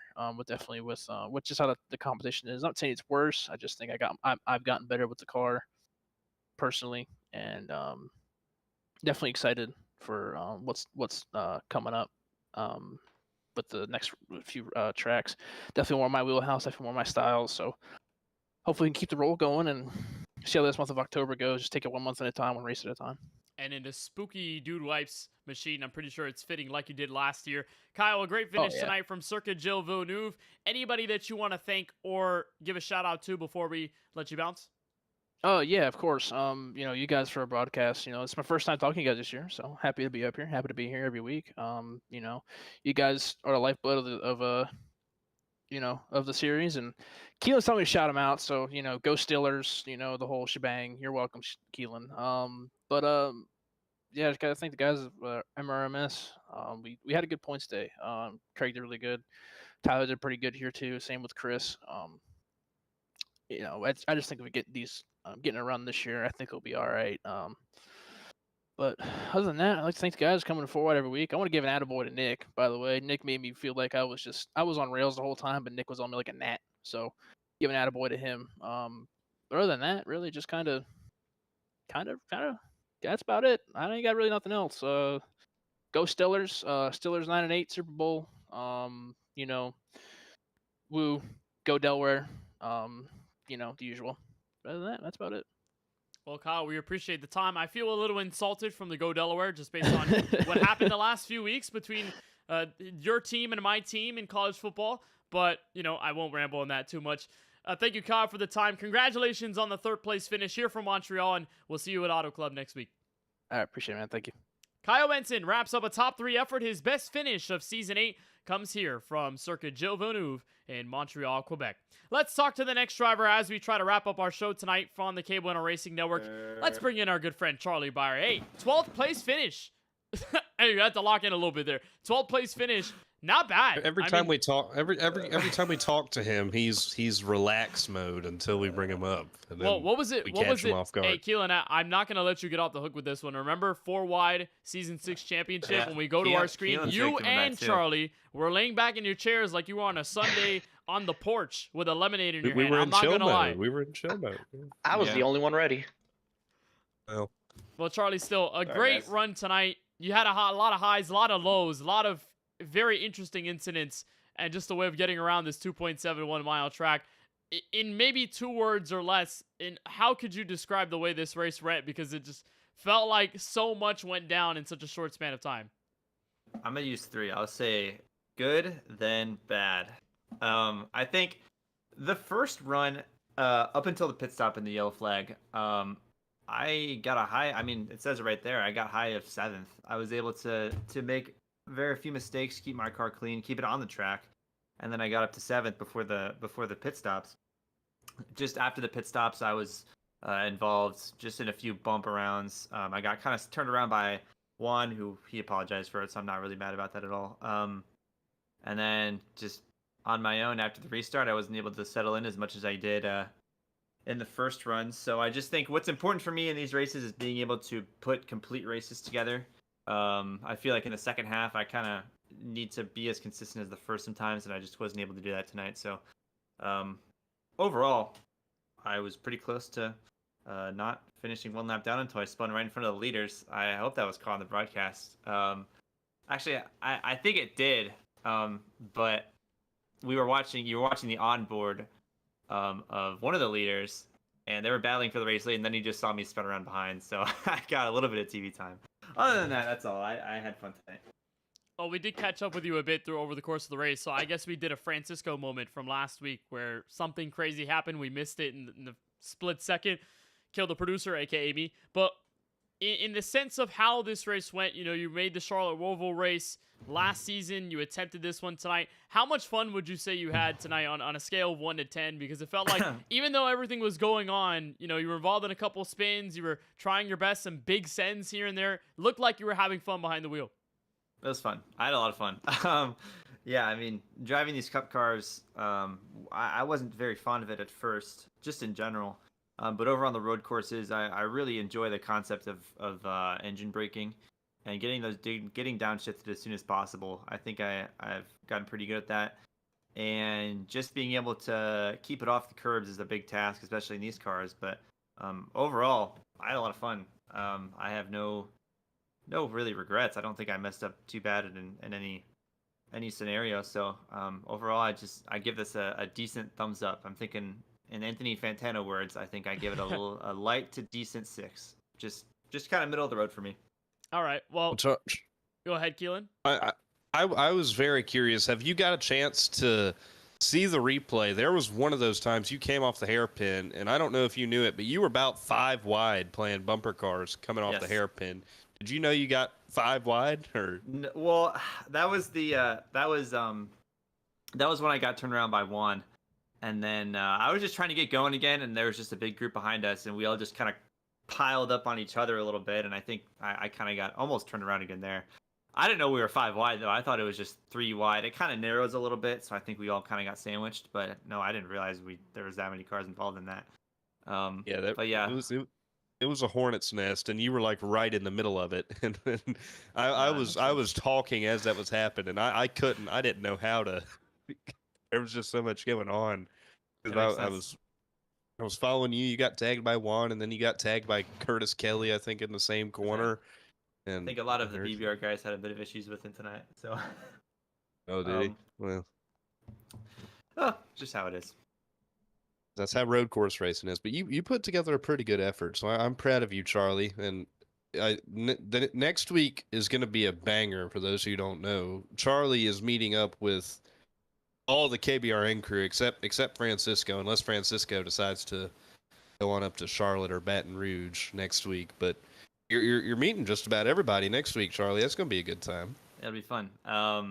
Yeah, it'll be me and Kenneth. I'll be going down to Charlotte. My parents live down there now, and I was going down there anyway, so it kind of timed up that he has an opportunity. I don't know if it's disclosed yet, so I won't say it. But yeah, he'll be down there too. And then the week after that, I'm going to see Keelan. We'll go to an LSU game. So yeah, I'm kind of making my rounds a little bit. Keelan, gonna be great. Are you a bit afraid that Charlie's going to be at a LSU game with you? Because from his experience watching the Bengals live, that didn't seem to go too well. I don't want to create a jinx, but I'm just saying, for those who don't know. Well, if you look at Charlie's memento, I think every time he's gone to a game supporting a team, it has not ended well. But he broke the curse at the Cubs game last week, I think. So I mean, I'm mostly a Cubs fan, but I'm more of a Twins fan. I mean, I can check. I think I'm 3-3 seeing the Twins. I'm 0-2 seeing my Bengals. I've never seen the Wild play. So, yeah, I don't know if I'm bringing a whole lot of luck for you, Keelan. I'm sorry. Well, that's if we can't beat South Carolina, we have more problems than just your luck. So we should be okay. But regardless of what happens during the game, it's going to be a spectacular weekend. You're going to have a great time tailgating from 7 a.m. until kickoff. It's gonna be a blast. You're gonna have a lot of fun, a lot of good food down there at my buddy's tailgate. So we're gonna have a great time. And next time we're gonna have to find a way to get Kenneth to come up here and Francisco, because imagine a KBRN crew in Death Valley. That would be the wildest weekend. That'd be pretty funny. That would be something. There are predetermined plans that we will all be together at some point next year. You'll all be coming. Hopefully, you guys all make it here for the Chicagoland race. But yeah, we'll have ourselves an outing pretty soon. It should be fun. I'm kind of curious to see what all y'all personalities are like during a college football game, because I know at NASCAR there's tailgating, there's a big culture there, but I wonder how it's like at a college football game, because it's just so different versus a NASCAR race in terms of what you're going to see. It's been fun having you, Charlie, up in here, and we're glad to have you back. Hopefully as a pit road reporter in the next several weeks, maybe by the time we get to our next race at Kentucky on October 22nd. That should be a lot of fun. Let's join another driver who has been on a good run so far tonight. We got to talk to him. Alexander Schumacher joins us now. I think Alex has got us. There he goes. There he goes. Well, sorry, Alex, welcome. Sorry, I fumbled my headset around. Yeah, I'm gonna need some of that. Let me open up real quick. Wrong way. There we go. Funnel it in. Here we go. Well, Alex, I think you're gonna need that swift of water after what has been a hard-fought night here from Circuit Gilles Villeneuve, and we got to talk about your race, 16th to 6th at the end of this night. You told us a little while ago that the shoe sanity run was going to come to an end tonight. I don't think it is. I think it's still going strong, don't you think? Oh, absolutely. Road course pace has never been my strongest suit at all when it comes to getting a strong result, having consistent pace, and not making mistakes at all. Ran this track a few weeks ago in KBueno trucks, learned a lot here. Obviously, driving a truck is very different. I took part of the practice sessions as well, and yesterday I took part of SJRL at Chicago Streets. That race did not go well for me, so that's kind of where I thought Shoe Sanity this week would come to an end, because it's just the way it's been on road courses all year, with lap 1 being a disaster or some kind of incident out of my control or something terrible happening in front of me. So, the mindset coming in was just kind of keep it clean. And then I think the confidence just slowly came. The lap times were taking off, finding good braking markers, good distance to, rotate the car in the corner.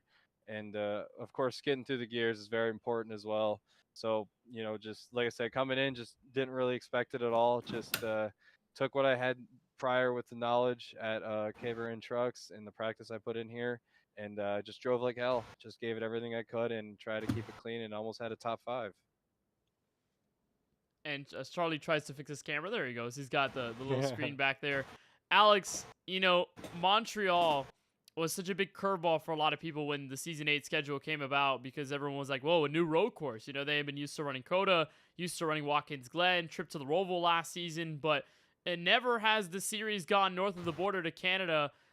what were maybe the favorite parts about this track that you learned, and maybe some of the parts that you kind of don't like at this track that you've gotten familiar with through the 58 laps tonight? Well, first of all, I love anytime we can take stock cars and take them internationally. Anytime we can get them out of the United States and race at a really unique track, whether it's a Formula One track. We've seen how much iRacing is putting into the new F1 tracks coming into the service with Mexico. Obviously, NASCAR ran Mexico last year, but obviously that track's here now forever. We could all use something like that. We have Miami on the way, so these F1 tracks provide a pretty good advantage because a lot of people are familiar with them. They play the F1 games, whether they're growing up or maybe they still do play them on their sim, and they're able to learn those track layouts through that game, and then it translates to iRacing. My favorite part about this is I think you're able to hit the chicanes and all the curves really aggressively. The setup felt really good. It took all the curves, didn't freak out, didn't really feel it bottom out at all. I think the hairpin was really interesting, watching guys kind of mess up through there and kind of picking your way through, going through first gear with all the wheel spin. That's really interesting corner. And then obviously, I think the best corner at all is the Wall of Champions. That is just such an iconic corner. I know somebody with Schumacher as my last name knows all too well about the Wall of Champions. So, just love that corner. I think it's, Canadian Grand Prix is one of the best tracks in the F1 calendar. I know next year it's getting moved to the Memorial Day weekend slate, so I'm really excited for that. Would love to come here again if it's ever presented. I think a lot of other leagues need to open up their horizons.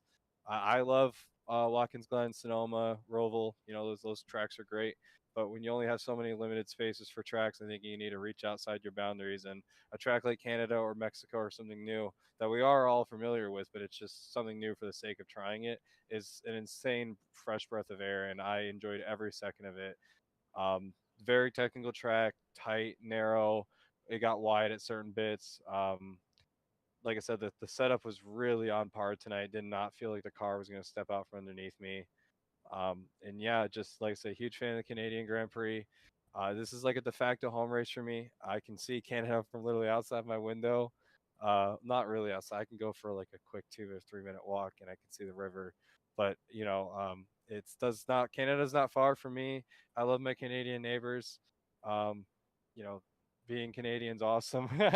I wish I was a full-time Canadian, but honorary Canadian for today at least. So I'm happy I can represent the country well, at least tonight.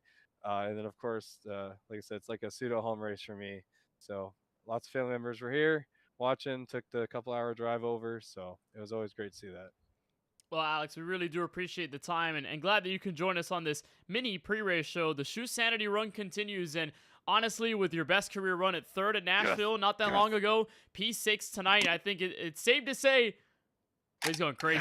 Safe to say that there is a lot in your future here in your first full-time 4-wide season. Just before we let you go, anybody that you want to give a shout-out to or thank for tonight's run? Shout out to my parents, put me on this planet. Shout out to God, all things great through him. Shout out Logan for supporting me watching all the streams. Really appreciate her support. Let's see. Shout out to my BBR family, giving me all the support I need, giving me all the coaching I need, and it's the reason why Shoe Sanity happens every week. And without those guys pushing me to be better every week and to be faster, Shoe Sanity doesn't happen. So shout out to my BBR family, all of them, for being incredibly fast, talented, smart, and like I said, without them, this result wouldn't even happen, and this run so far wouldn't even be possible. So shout out to them. And then I guess one last shout out to the Detroit Tigers. Hopefully they get it done tomorrow. Big game 3 of the wild card series. So I'll be watching with great intent there. I'll be cheering my boys on. Well, Alex, much love from our side of the KBueno Racing Network. Congratulations on the P6. You might just be the hardest charger of the night. 10 spots from the drop of the green to the end of lap 58. We're going to double check that. But Alex, again, thank you so much for the time. Appreciate it as always, and we'll see you at Auto Club next week. Hey, I can't wait. Take care. As Alex Schumacher ends up in P6. What a run for the Michigan native tonight. All giddy, all smiles as the Shoe Sanity run continues through the start of October. Well, Keelan, this is it for Montreal, our first ever trip, but safe to say, not disappointed in the venue at all, not disappointed in the racing at all, as we challenge into Auto Club, a preview of what may be the championship finale race and who could be at the top come April later on in 2026. I'm very excited for next week. Kenneth, Auto Club is going to be a great time. It has always put on great races in the past here in the 4-Wide Racing TJ Steam Series, so look forward to that. I think a guy who may be a little bit more excited than even me for Auto Club, Kenneth, is Lawson Peel to get back on track. Ever since he got that victory at Auto Club in the playoffs last season, it has just been kind of a downhill spiral for him. So to get back on track at the track he won last at, I think he may be excited for that one. And there's also several guys who raced really well there. Jaden Porter has a lot of speed there in the past. Stephen Maggio, a former winner at that racetrack. Auto Club is just one of those tracks where it's another wide open race for anybody to possibly take one home. But our first look there in the new next gen update could be interesting to see how those race there. But overall, it's been a fantastic night for Montreal, Kenneth. A great race for the win. A lot of parity in throughout the field. A lot of guys, comers and goers. Just a really good event overall. So thank you for petitioning Tyler to get this track on the schedule, because I believe this was a great race. You did a good job petitioning for it. Well, it's not the credit of myself or Francisco, who kind of pressured Tyler and the gang to try and put this track on the schedule, but to all the drivers, everyone that embraced this challenge with open arms and tried their best at it. And a huge shout out to Francisco and Ethan for putting on an absolute stunner of a show in those final few laps, battling for the win and battling for the lead. We'll be at Auto Club Speedway next Wednesday. Coverage of the Thousand Islands The Correct pre-race show will begin at 8:35 p.m. Eastern. We'll be back to racing action at 9:10 p.m. Eastern. Then we'll take a week off. We'll be back in action to another new venue to 4-Wide, Kentucky Speedway. First time we'll race that track with the Next Gen machines. Comes your way October 22nd, right before the Halloween break. Bristol Motor Speedway the following week as we trudge on through the rest that you put in to the schedule primarily, but for letting the field have a whale of a show every single week. And for all of us at the KBueno Racing Network, for Eli Comerford, Nate Polite, Charlie Beyer, Francisco Bacalhau from Circuit Gilles Villeneuve, and congratulations to the first ever Canada 4-Wide winner, Ethan Fonseca Moreno.